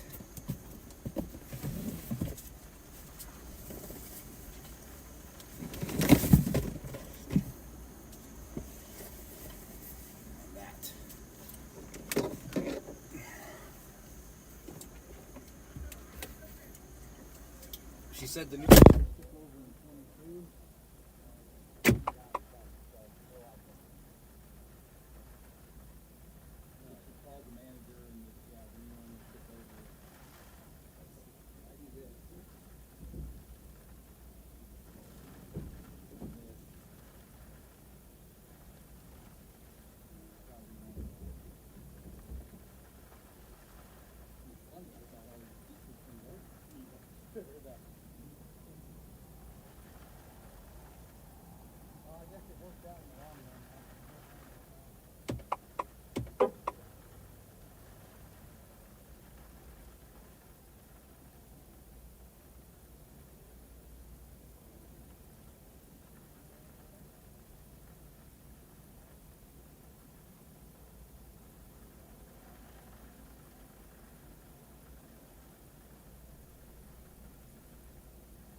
tough.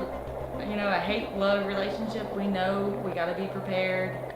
We know it's probably gonna happen. We know, you know, but we just hope for the best. And every little thunderstorm, here we are panicking over, are we gonna have damage? Are we gonna, you know, it's a scary feeling, but it's home.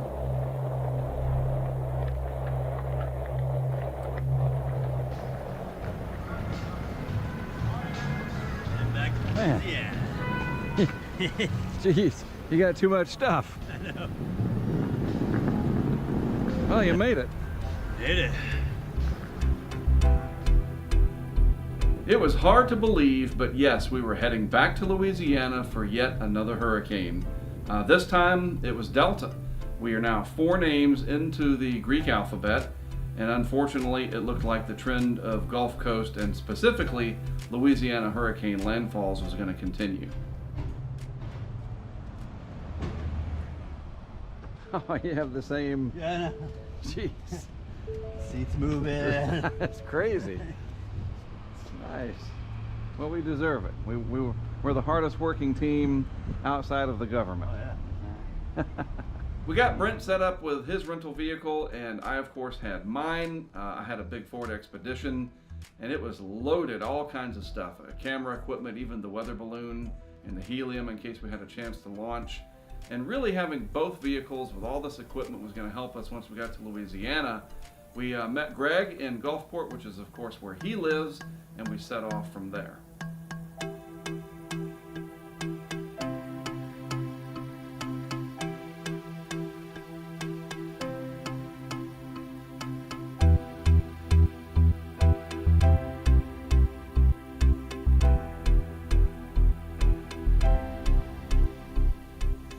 Never thought aluminum could be so heavy. It's thick. Yeah, So there you go. rugged. And you can Right. looks like you can move it up here. You can do Right. angles. Exactly. Man, I thought of Yeah. everything, man. David did a good job. Yeah. We got to Morgan City, and this would actually be our base of operations for the Delta mission. We had plenty of time to make some adjustments to some of the equipment if we needed to, and this actually included a piece of hardware that one of our crowdfunding supporters had crafted for us up in his shop in Georgia. So here we are, the 8th of October. It's the day before landfall, and we're getting ready to rock and roll to go set up all the equipment. The good thing is I've memorized the map and Right. the distances, and I know every location. So I guess there is some benefit. All right. And I like the track more that moved a little bit because Yes. the surge in that one road until you pass Lake Arthur, Right. that's a better area because that's higher. Right. When you cross that little river there at Lake Arthur, it's like zero to Yes. 5 feet. No bueno. We had our work cut out for us. There's no doubt about it. Louisiana, as we found out, especially during Laura and Marco, is very spread out. Some of it's kind of remote, hard to get to. One of those locations is Sippermore Point along the north side of Vermilion Bay.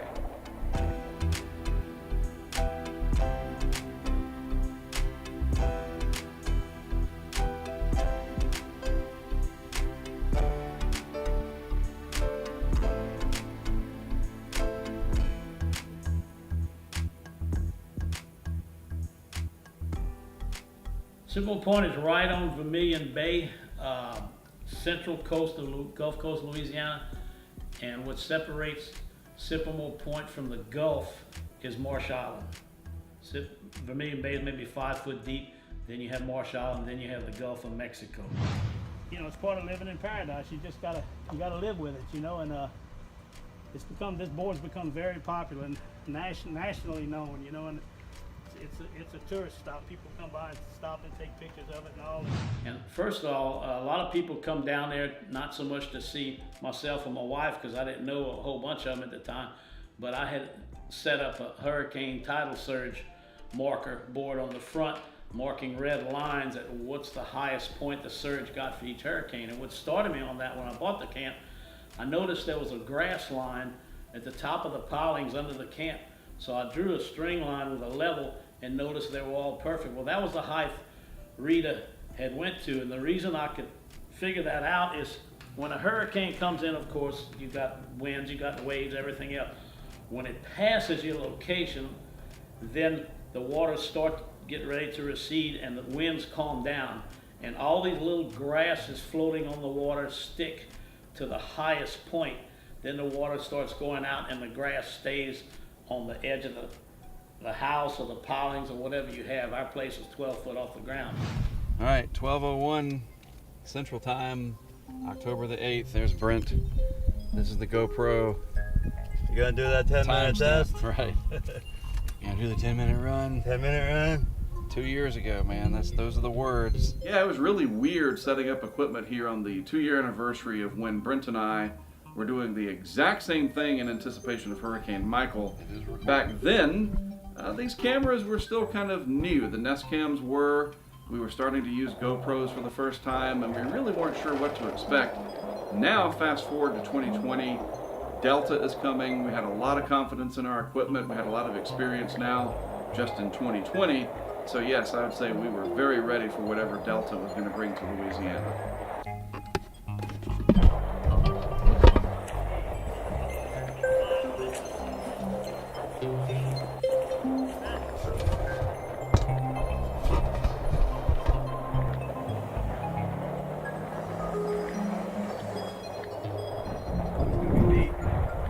See it this time across the street. We got a camera set up over there? We do. Okay. And that'll capture everything from now until dark tomorrow night. Everything went really smooth in Sippermore Point. Very interesting to meet and talk with Don. That was great. The history that guy has is just amazing. He and his wife were going to go ahead and evacuate and leave the area, so that meant that Brent and Greg and I were going to leave and eventually make our way down to the areas that Laura had the biggest impact on back in August. That would be like Grand Chenier and Creole, areas basically east of Cameron. But to get there, and as usually is the case, there's always a few adventures and maybe some interesting sights along the way.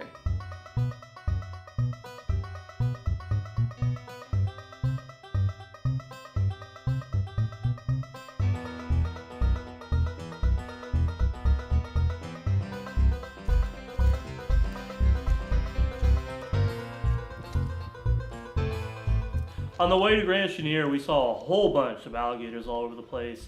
Mark was definitely like a kid, but he's always kind of been that way when it comes to animals. I've seen him many times get out when we see turtles and save them and make sure they get to the side of the road. And I'm the same way. My wife and myself are also the same way. If we see animals, we try to, within reason. We're not going to pick up a 6-foot gator. As we were traveling along, Brent was actually driving. I asked him, pleaded with him, please don't run over these alligators. They were darting out in front of the truck, kind of a ways ahead of us, but still, I was begging him, don't run over them. I had a special place for them in my heart.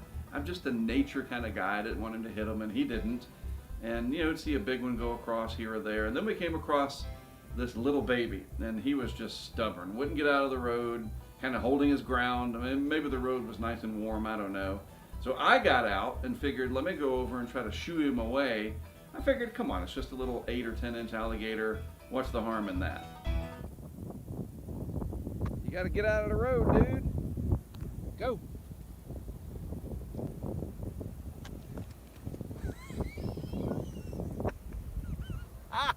And it was kind of funny, but at the same time in the back of your head, you're thinking to yourself, is there a mom close by? Or is there even a dad or someone real close by?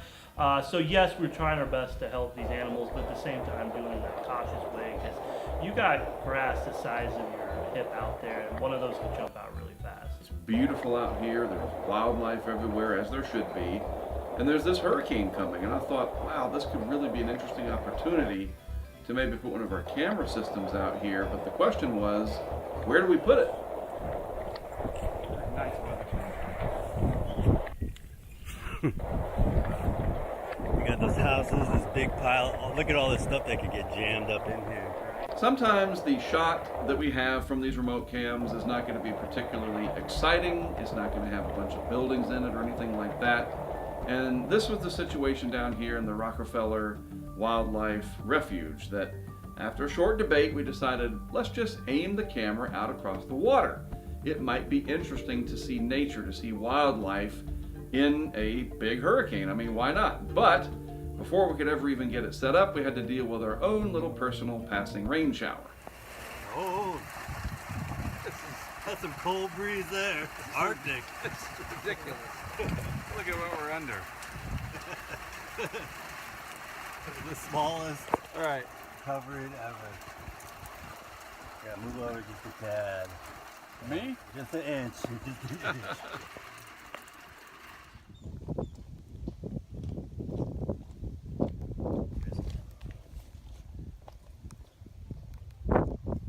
All right, all set. Let's do this. Should have a good signal.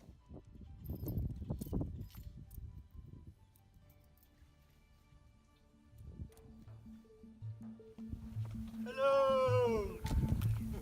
Hello! What a weird year. It really was a weird year. We had the pandemic, we had all of these hurricanes, and it just seemed for some reason like Louisiana was just going to be in the crosshairs over and over again that year. So in 2020, the hurricane season came down to steering winds in the middle and upper part of the atmosphere. The expansive Bermuda High, a fixture during the summer in the Atlantic Ocean, often sat far enough west to shield Florida and nudge tropical disturbances into the Gulf of Mexico. Now, at the same time, we had an upper-level ridge of high pressure that was frequenting western North America. And between the Atlantic Ridge and the Western Ridge sat this little weakness squarely in the Gulf of Mexico. And the overall positioning of those two steering mechanisms made Louisiana the target of not one, not two, not three, but 4 named storms over the course of the season. What do you think, Greg? It's pretty impressive to see this in person. Obviously, I've seen surge before, especially with Katrina, but such a remote area like this, it's really impressive to see. I mean, look at the combination of the surge and the wind. You see some parts where the wind ripped roofs off, but you see a lot of this is water damage, and that's what's going to kill you. That's the first thing that will get you in a hurricane. We finished everything up at the Superior Canal, got the camera attached to the bridge, and everything was working. So we started heading west on 82, continuing westward, finally ending up over in Grand Chenier. Now this is where Laura's worst effects were, the highest storm surge. It was in that right front quadrant, Grand Chenier, Creole, that area. And you could absolutely tell, looking around, seeing all of this devastation, you could feel it. You could just feel that a Category 4 hurricane ravaged that area just a few weeks prior. But it was all right. It was kind of in the cleaning process. Like everything, all the rubble was raked up, pushed in piles, they hadn't yet picked it up.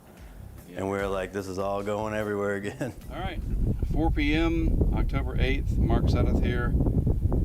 4 p.m., October 8th, Grand Chenier, Louisiana.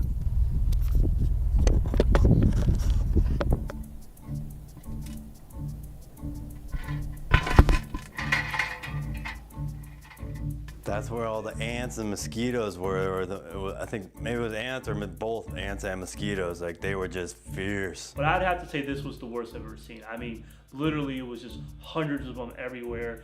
Unfortunately, I think with Laura, there was a lot of, dead animals and just death in general all around, and they were feasting on everything. And literally you would spray the bug spray and it was like, it didn't even do anything.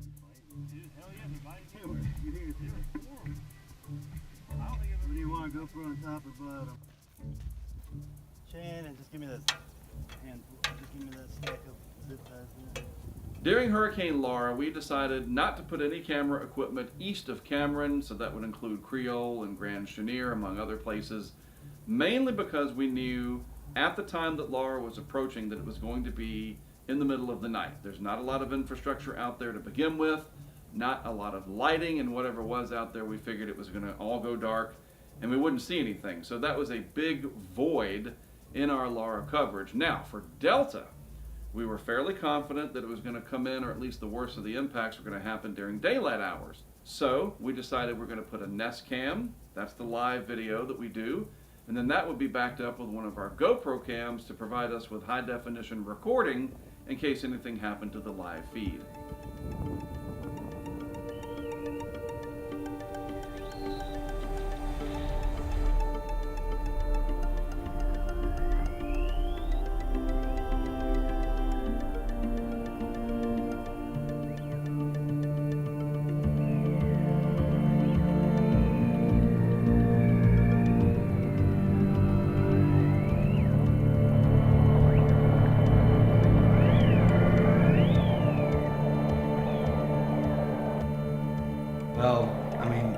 to me, Cameron Parish people pride ourselves on like our self-resilience and things like that. But I mean, we already knew the impact Laura had done to it, so it was basically like, you know, here we go again.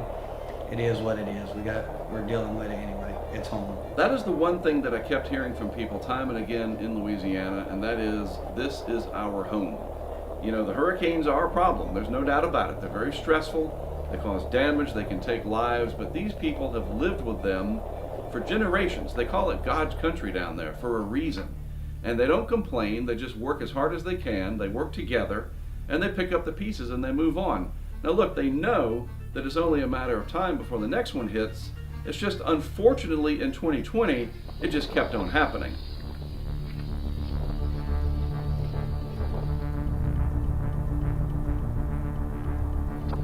Does it give me a minute to figure out the shot? At this location, just like we did in Grand Chenier, we decided we were going to set up 2 camera systems, the live cam and a GoPro, of course, to back it up. Now the irony is, it was the GoPro, as we'd find out later once we got everything back, the GoPro stopped working after only a few hours. The live cam kept going, giving us a front row seat to everything that happened during Delta. And it just goes to show you, this is why, whenever possible, we like to have multiple cameras in a single location. Really, it was just us and the animals out there. I don't think I saw more than maybe 1 or 2 cars the whole time we were out there. We're setting everything up in an efficient manner. And, you know, with landfall not coming to the next day, we're way ahead of schedule. So we got everything done, and then we started to make our way back slowly.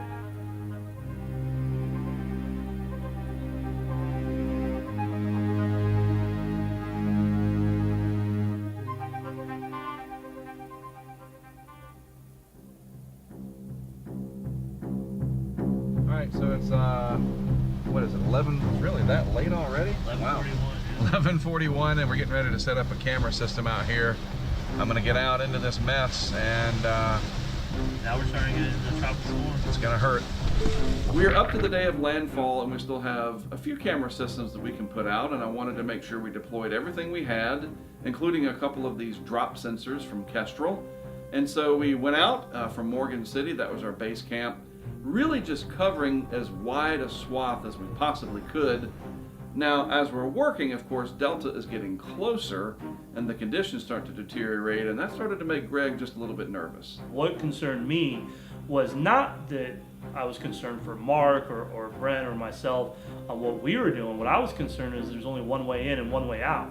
So if a large, 50-foot tall pine tree falls over, what are we going to do? Are we going to chop the tree up and move it out of the way? I mean, maybe we could move one, but it's likely that multiple trees are going to fall down. So it was this tricky balance of, we wanted to get down there and set up a few more boxes and set up a few more barometers and things for the storm. But at the same time, I was concerned that we are playing a little bit with fire, because even though we're not doing anything unsafe, a tree could easily come across the road and then we're stuck. And at that point, you're going to be on the top of a roof or something riding this thing out in the middle of nowhere, South Louisiana, which at dark, which is the last place you really want to be.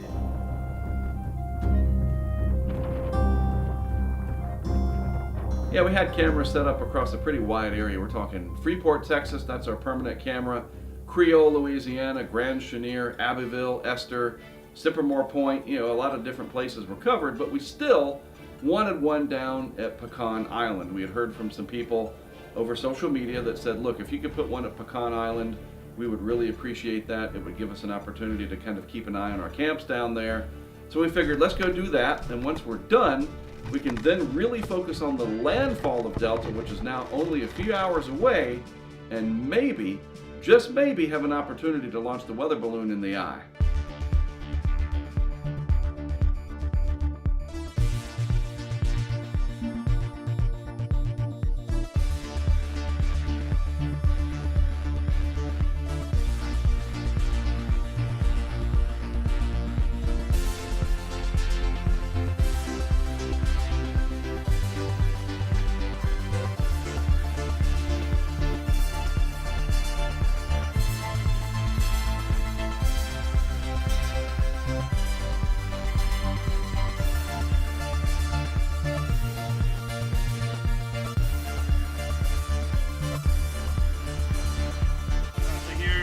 Charles radar. Let's switch back. Let's go to Poe.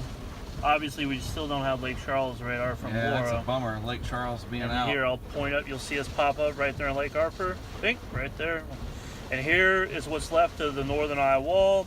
Still got some pretty high returns in there. It's moving onshore right now as we speak. We made our way over to the Lake Arthur area, and this was well inland from the coast, so we didn't have to worry about the storm surge, which was forecast to be several feet above ground level. And of course, it was going to spread inland a few miles, probably. And so we just sat there and watched the live cams. They were showing the eye wall quite well.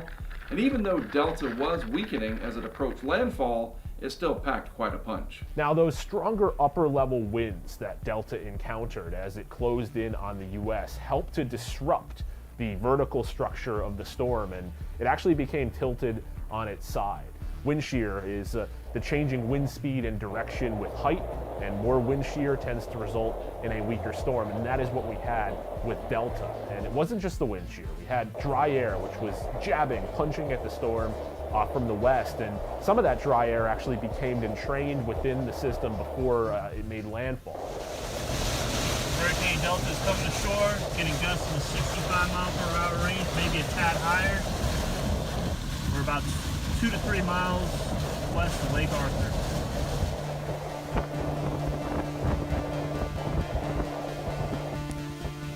As Delta made landfall, it was definitely weakening, and it looked like the eye was starting to collapse and fill in. So it looked like we weren't going to be able to launch the weather balloon in the center after all. So we just kind of sat out there taking everything in. We were quite safe where we were.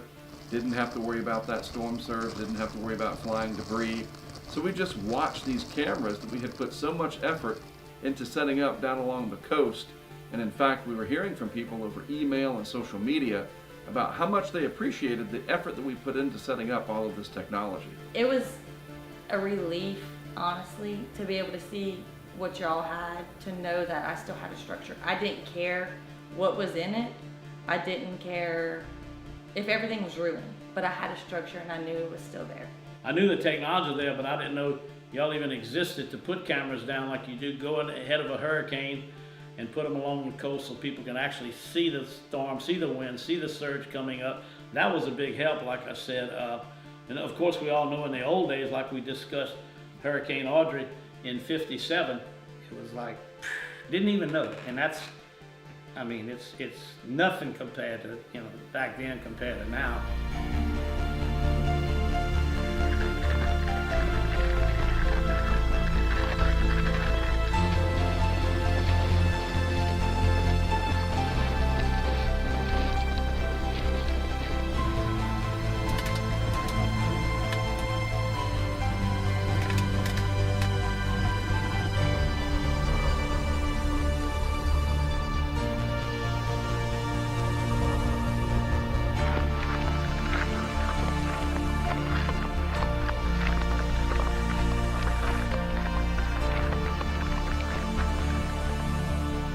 Once again, our camera systems bore witness to the landfall of a hurricane right at point-blank range.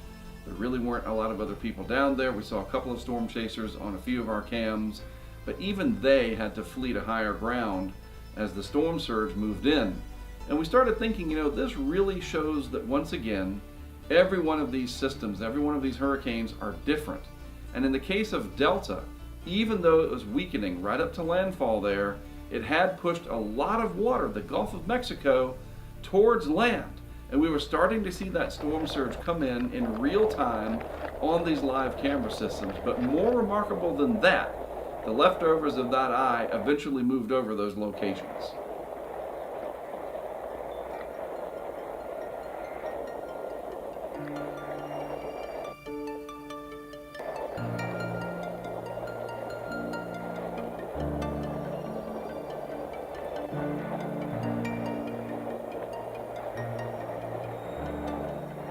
I think it's over the years, hearing grandparents or older people talk about how they survived Rita in houses or jumping off the roof of houses in the attics onto floating by barges or trees, people tying themselves to trees to live. Older people talk. There was a lady back in, she's still alive, but Miss Sybil Clark. she had, I think, 4 or 5 kids, and she had 2 twin babies that she had to let go to save the rest of her. And I think that just, for what they endured without the technology we have now, we can make do with what we have. I had talked to a man down there 40 years ago, an elderly gentleman. We used to fish his marsh behind his house. We always stop and drink coffee in the morning. And he told me a story. And he said, you see where y'all sitting right here at this table, an old wooden table in a wooden house? I said, yeah. He said, this is where my other house stood. And he said, I was sitting where I am. And he said, my wife was sitting across the table where y'all sitting. And he said, then the wave hit. And he said, you see that marsh where y'all going fishing? He said, my wife's out there somewhere. And that was from 57. He said, you see that big oak tree?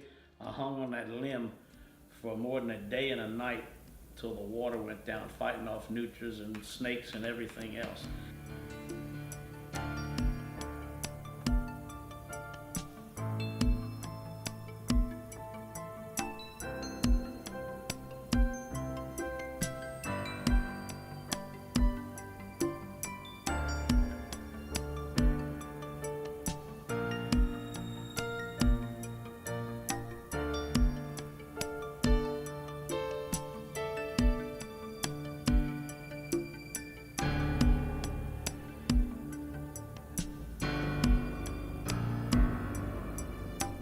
So understand something here. We're looking at storm surge from a weakening hurricane. Yes, it's only a few feet, but Delta was falling apart as it made landfall. Now, this was not the case with Laura just a few weeks prior. That hurricane came in and decimated this area with a tremendous storm surge and unbelievable wind. Now we think about looking back at history, 1957, Hurricane Audrey, and of course 2005 with Hurricane Rita. I mean, you know, they call this sportsman's paradise. But down here, this is hurricane country. And it doesn't matter that it's October 9th. It's also 2020. And nature doesn't really care about calendars right now. Typically, you're starting to get some west winds along the Gulf Coast, which should start to turn these storms earlier, moving more so towards Florida. With Delta, it was straight around the ridge, something that you'd see more so in August and September, and right into Louisiana, which in the year of 2020, it seemed like everything wanted to point towards Louisiana, and that pattern stuck all the way through the end of October. And what was so ironic and so devastating is it went in 12 miles east of where Laura went in and produced over 100-mile-an-hour winds in the Lake Charles metropolitan area. And you're talking debris that's already been strewn all over the place after Hurricane Laura and piled up. Now it's just redistributed all over the place. So they had to do 2 cleanups that nobody would even imagine. And then the rainfall with Delta was kind of added insult to injury because it was a little bit slower moving storm. And unfortunately, where was the heaviest rainfall with Delta? It was in the northwestern quadrant that impacted Calcasieu Parish, Beauregard Parish, the same parishes that were decimated by Hurricane Laura's winds.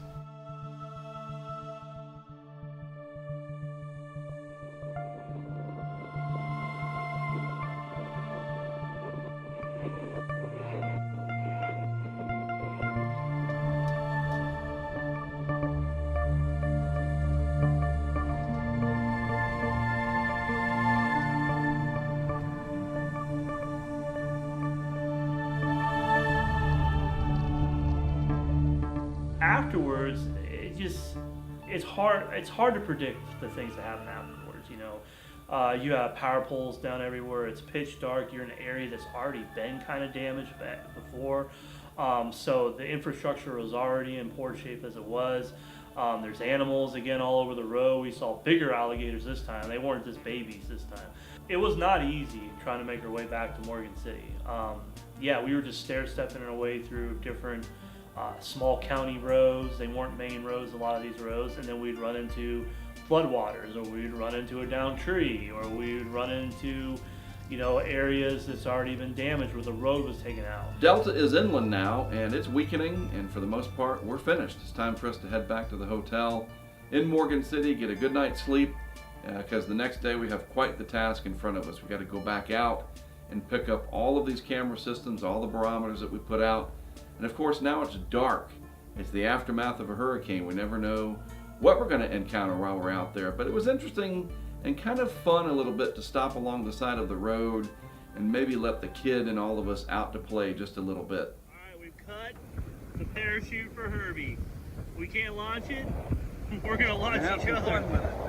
Yeah, I think that's something people don't realize. They look at the radar and they don't see any precipitation and they think, oh, well, then it must be pretty calm. Well, that's not the case.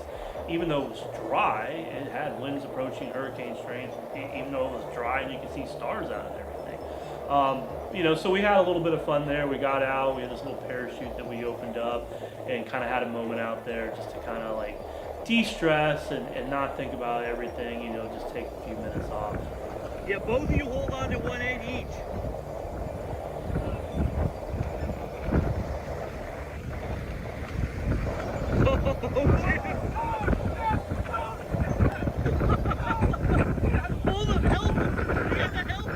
That was a nice release for all three of us, you know, getting to kind of play around out there in the wind. It was dry, we didn't have to worry about getting rained on, there was nobody out there at all, and it was just kind of relaxing, if you will, just to do something different. Now, all that being said, of course, we take this very seriously because it was a very serious event again for Louisiana. Now, certainly it could have been worse, and they had already seen worse with Laura back in August. But Delta here adding to that misery, not only to the hurricane season, but 2020 as a whole.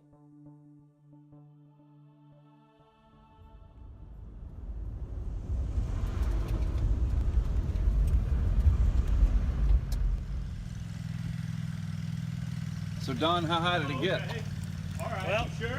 Preliminarily, we'll have the GoPro to verify. Our good friend the Delta, inch, you know, right? Miss Delta came right here, Okay, which is sounds good. Thank about 4 inches above Barry and Lily. They Right. were the same, but actually we had about, let's see, about a foot, a little more lower than Right. Laura in August. It is equipment retrieval day, and we started off down in Don Moe's camp in Sycamore Point. We picked up the GoPro, we picked up the live cam, both of those performed as expected. But the one thing that we really weren't expecting was all of this mud that Delta had brought in. The hurricane coming in picks up mud off the bottom in the shallow part of our Gulf right there, then it comes across Vermilion Bay and picks up mud, and then when it comes in, this mud settles, and when it goes out, it leaves at least 3 or 4 inches of mud everywhere. I call it gumbo mud. What in the world what are you doing? Well, I'm down to 3. You have not 3 pairs, shoes, just right. 3 shoes. Right. I lost one last night. The wind got it and shot it about 50 feet in the air, and that was the end of that. That's hilarious. You gotta have boots like Don. We going back to last year, but I'll be with you. I appreciate it. You guys. This is it. Another historic Another one. line on the board. I didn't want to do it, people, but it's here. Mother Hurricane. Nature. Yeah, hurricane country. Another hurricane, another event for Don's famous surge marker there in Sycamore Point. The GoPro captured the event quite well, I thought, but looking back at everything, I certainly wish, and this happens a lot, that I could have put more cameras in Sycamore Point to really capture and dig into how that surge behaved, what the whole process was. It's always fascinating to see. And you know, because this is Louisiana, it's probably not going to be too long until we have that opportunity, really the opportunity to learn right there in nature's laboratory. Yeah, Mark, I want you to pull on this. I'll hold it. Remember you said you could pull on it? Right. I want you to pull on this. Watch. And that's only one of them. Right. There ain't no way. Yeah, so what happened to the one at Shoepick Bayou? How does that work? I don't know. It's a mystery. During Laura, we had a weather station mounted to the concrete Jersey wall there in Shoepick Bayou. Very similar to how we have this camera system there in Esther along this canal. But the one during Laura, that weather station, it just disappeared. We don't know what happened to it, at least up to this point. That was still a mystery, but the camera that we mounted there on the canal, that did great. So we snagged it, picked it up, put it in the back of the truck, and off we went.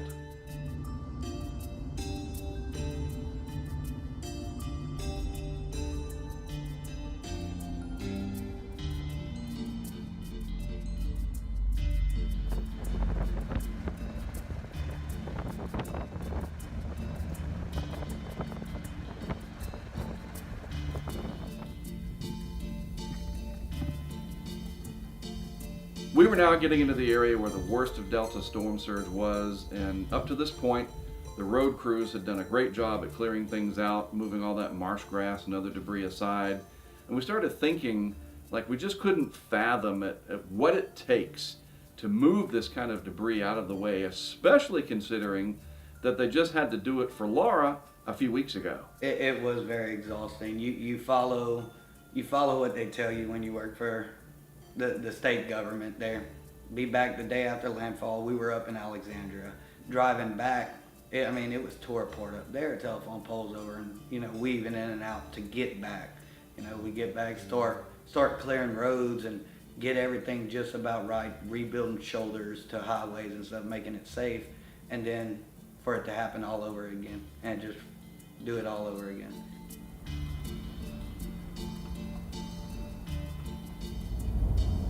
Uh-oh. We got a problem. Yeah. He would have said something. Unless you go. Yeah, I see a hole. Right. I'll get out and move it.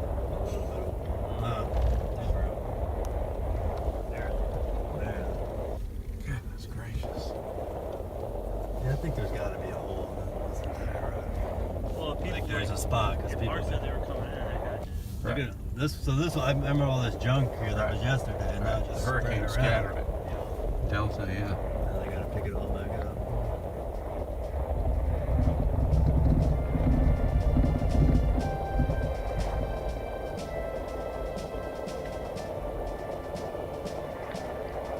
We did reach a point where the road was covered in water, so we decided we have to assess the situation. We always say, turn around, don't drown. So we put our tools to use, put the drone in the air to see what the road looked like ahead, and we could see the lines were very visible. The road didn't appear to be washed out. The water wasn't moving.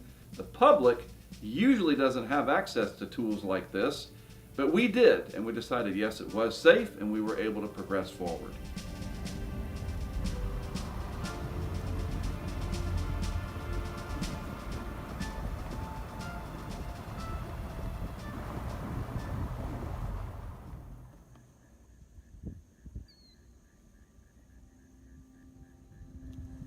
We weren't too concerned about the fact that it was getting dark out there. We saw, I think, maybe one other person. It was a guy in a work van that was making his way east along 82.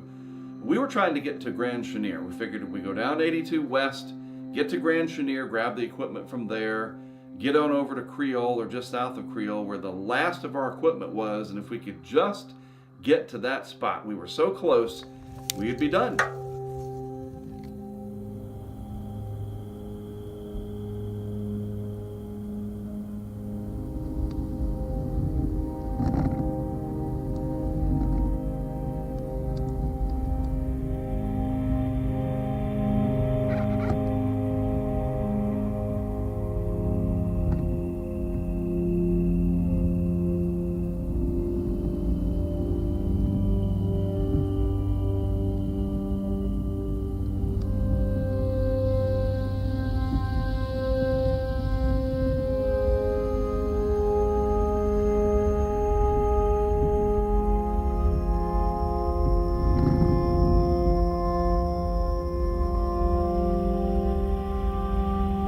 We had finally reached a point on 82 as we kept going west that the water was up, it was covering the road, and of course now it is completely dark and we are the only ones out there. So I think it's safe to say, I can speak for all three of us, that the nervous factor was going up just a little bit.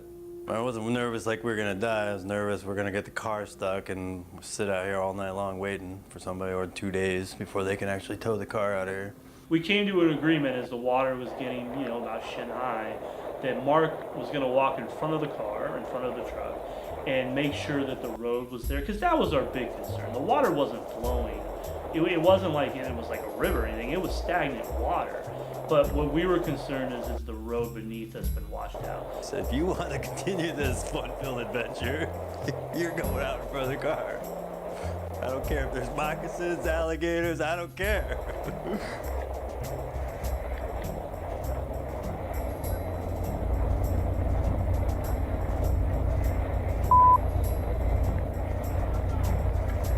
We were being very cautious, and Mark again was out in front.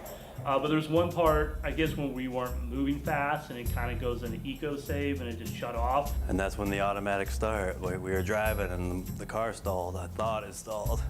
And it was the automatic stopping thing. And we all looked at each other like, oh crap. Like we thought it like stalled out for good. You know, thankfully it started right back up.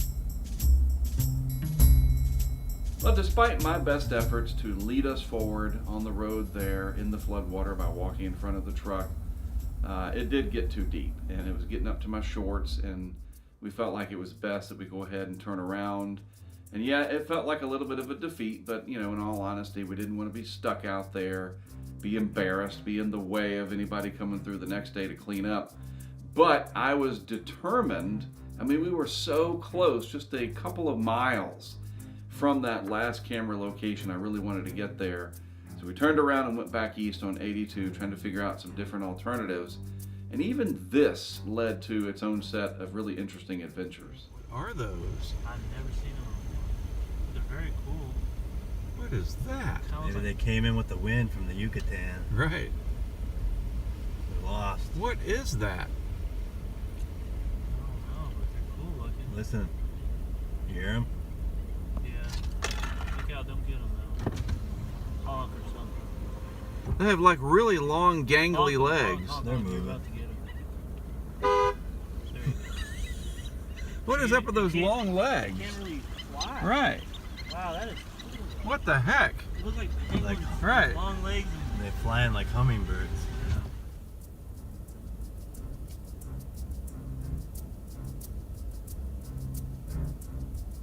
Give me clearance on the head. Yep, you're looking good, looking good. Left, right. Whew. Jeez. Yeah, the wires are still good and they're going up. Yeah, you're good. This might be the highest wind right here. Yeah, really. That's true. This corridor right here was wide open to the Right. ocean. And we just found where the strongest. You know, Greg, this is where that red was on the radar. Sometimes during the recovery process, we do run across clues that help to kind of show how bad the hurricane was, depending on where we are, whether it's storm surge, like a high water mark or something, or in this case, even though it was dark, we could see these power poles that were leaning, kind of indicating this area of stronger winds. And I felt like, yeah, right there at the coast, I think we had come across the strongest part of Hurricane Delta.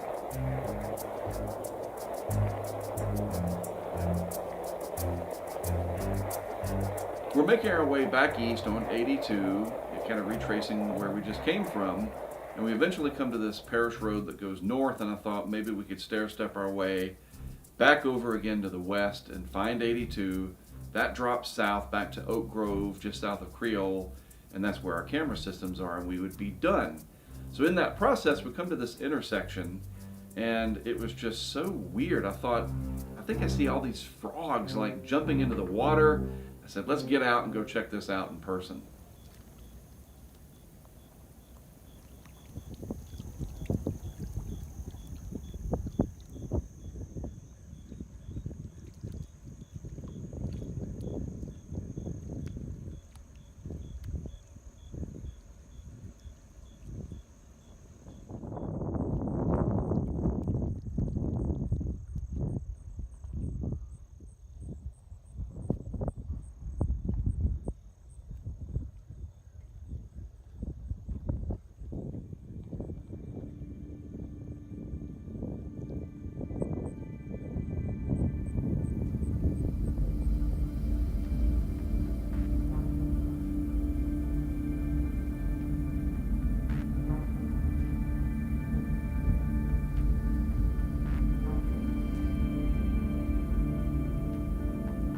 One of the more remarkable and memorable experiences of the entire Delta mission was when we stopped, turned the truck off, and just got out, let our eyes adjust to the darkness. We listened to all of the creatures that were out there, and then we just looked up at the night sky, and it was absolutely phenomenal, brilliant. The Milky Way in all of its glory. There was this boat that had washed up probably from Laura, and it was of course still there after Delta, and Brent got his digital camera and did a time exposure of it. And we just kind of took it all in. 2020 was full of so much turmoil, so much anxiety, everything that was going on. And just the three of us stopping, even for just a little while, to take all of it in, I think was very special for all three of us.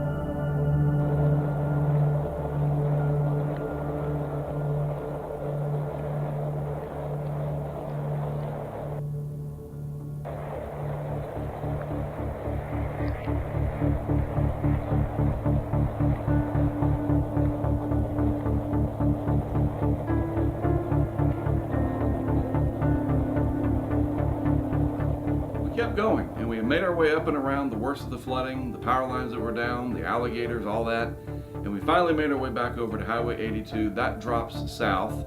It goes through Creole and eventually back to that intersection at Oak Grove where the cameras are located, and we had made it. And I have to say, through all the challenges that we had faced trying to get there, when it was over, I think it was certainly one of the more memorable journeys that the three of us have ever experienced.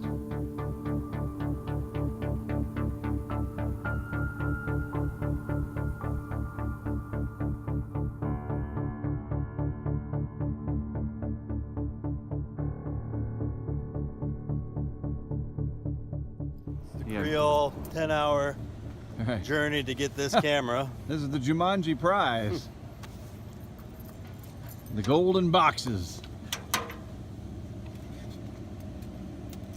is the one that got 500 zip ties.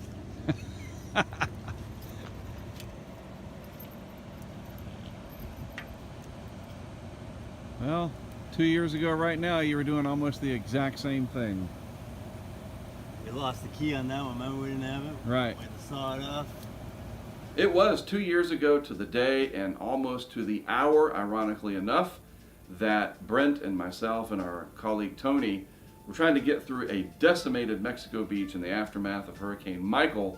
And in that situation, we were trying to get to these boxes, and it was absolutely critical that we did so as soon as possible. Now for Delta, no, it wasn't quite as crucial at all, but I felt like, come on, we had been through this amazing adventure all day into the night, going through everything that we had gone through to get there, and that was the point. We made it, and we were finally done. And it was the same thing. It was a GoPro and a live cam. So we know from doing this many years, you got to bring extra gas. Oh, that's a must. An absolute must. Luck favors the prepared. At least 10 gallons minimum. Right. At least Here 10. we are. This is that luck favors the prepared. It was a good feeling to wrap everything up and not have any issues at all. We had plenty of gas. That's always good. So we made our way back to Morgan City, where Greg and I were going to prepare everything to head back home, him to Gulfport, and of course me to North Carolina. Anything you want to add? It's a pretty epic chase, man. I enjoyed it. Let's get Last to night everybody, was all the new people. Yeah. Last night. Wait till you guys see what we did last night. Holy cow. Last night was insane. Jurassic Park style. Yes, and Jurassic Park meets Jumanji. Wow. But yeah, we really accomplished a lot, and it's all because of you guys. You guys are the ones that made this happen, so we appreciate it very much. I think we're up to like October the 11th now, believe it or not. And Brent is going to stick around. He's going to stay a couple extra days. He wanted to go down to the coast and put the drone up and capture not only the scope of what Delta's impacts were, but the 2020 season as a whole.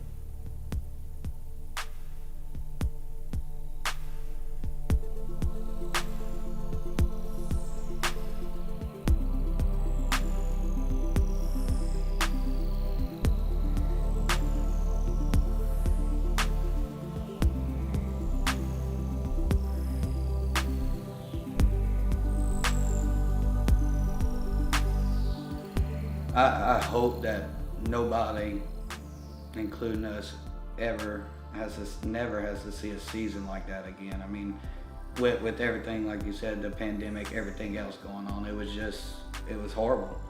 You know, you lose everything, not once, but what you have left over from Laura, twice in Delta, and then you're fighting the pandemic, and it just, you know, 9 years old for Rita, I didn't have a worry in the world. It was like, you know, the parents took care of it and we were kids. Now being, you know, grown and having my own and trying to get them to understand that it's where we are. It's home and it's what we gotta do.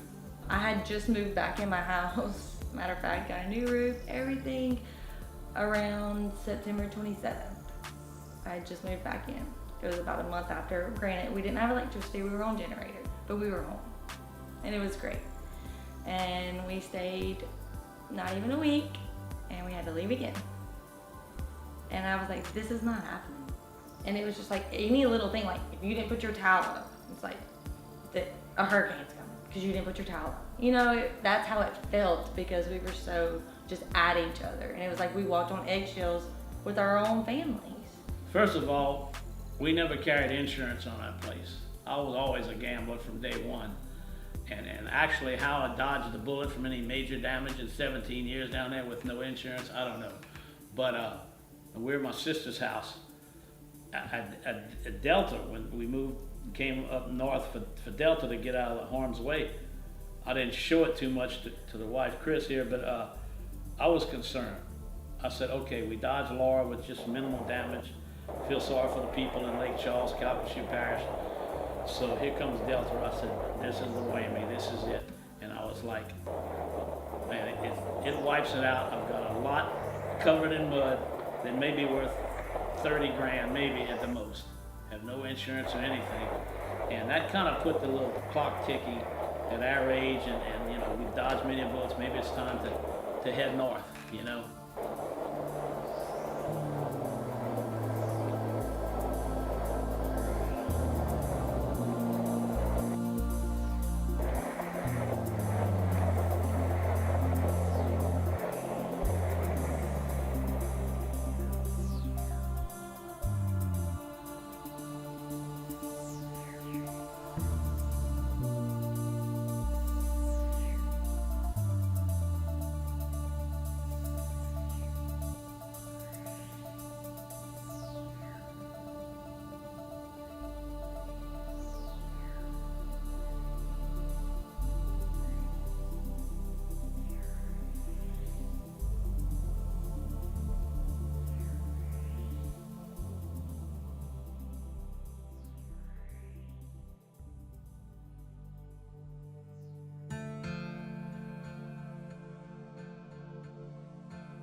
Mike said it was down again. It looks like it's up and running.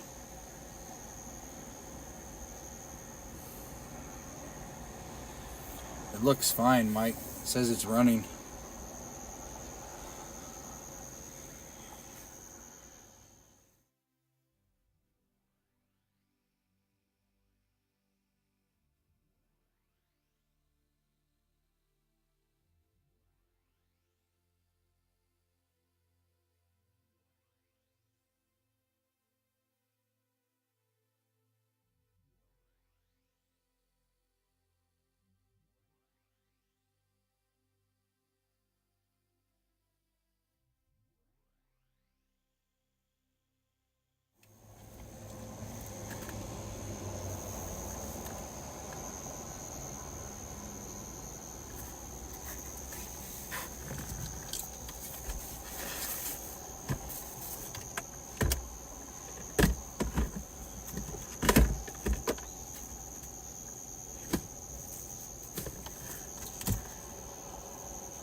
Well, let me stop it and I'll restart it.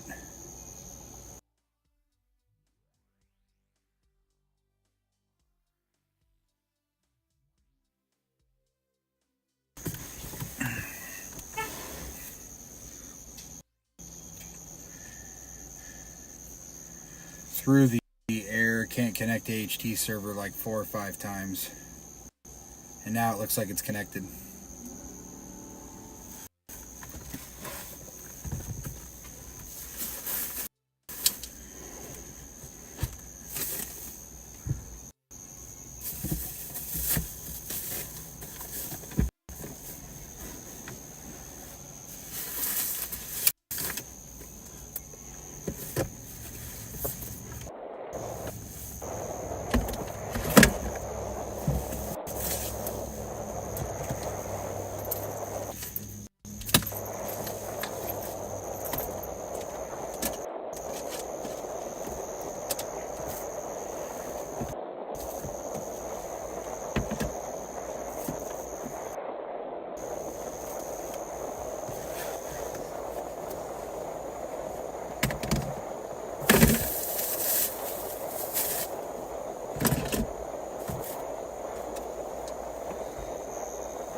Mike's at. What the heck?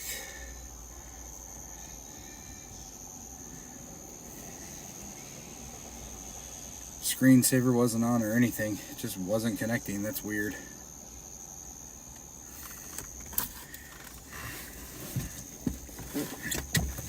Okay.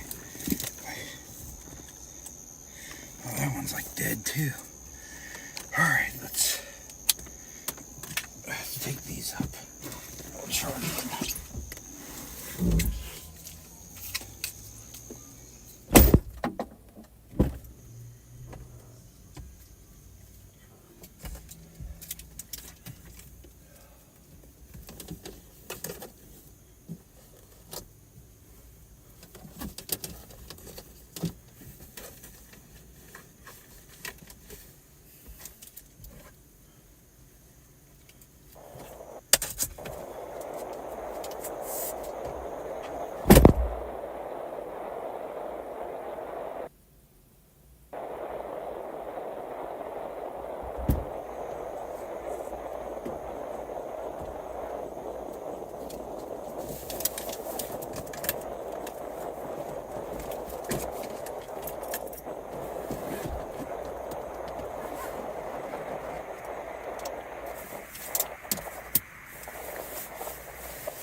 chargers.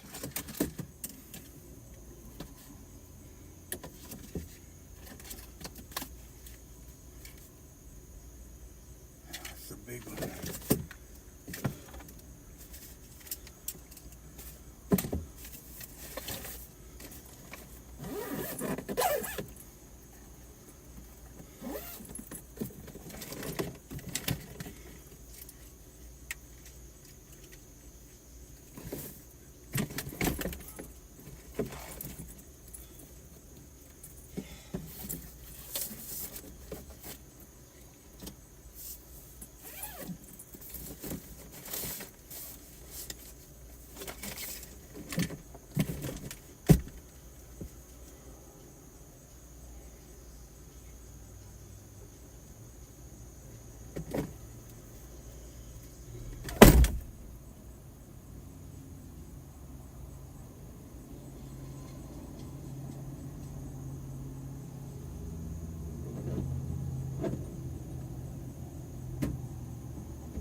Hello again, I'm Mark Seth with HurricaneTrack here. I want to tell you today all about the weather data that we collect during tropical storms and hurricanes, and even during those big coastal storms and spring severe weather. Now, this is in addition to the incredible live data that we get from our cameras, both the GoPros and the live cams that we set up. This is the meteorological data, the wind and the pressure data. We are able to now capture that in real time.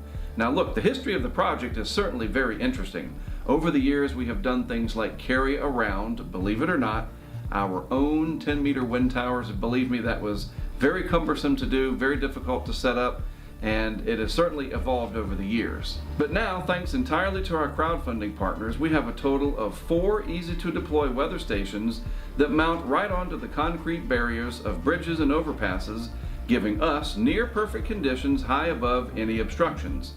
The data that gets collected is transmitted through the Verizon network in near real time back to our web server, where it is then displayed on the HurricaneTrack Insider site, right on the interactive map, and we even overlay this data on the live video feed on the public YouTube channel from time to time. Now, even if we lose transmission, the data is saved onto the Raspberry Pi computers for us to retrieve when the event is over. One of our colleagues, Brent from the Virgin Islands, takes this data and compiles it into incredible charts and graphs, which we then share with anyone who wishes to view it. We also present this data at various conferences, and of course, it is looked at by the National Hurricane Center and often cited in post-tropical cyclone reports. So that's a look at how we do the weather data. It's very important. We are very proud of how it has evolved over the years. So as you continue to watch the live coverage of this hurricane event, do keep it in mind. We are out there trying to collect extremely valuable and helpful meteorological data that can help to push the science forward. I'm Mark Sudduth. Thanks for watching.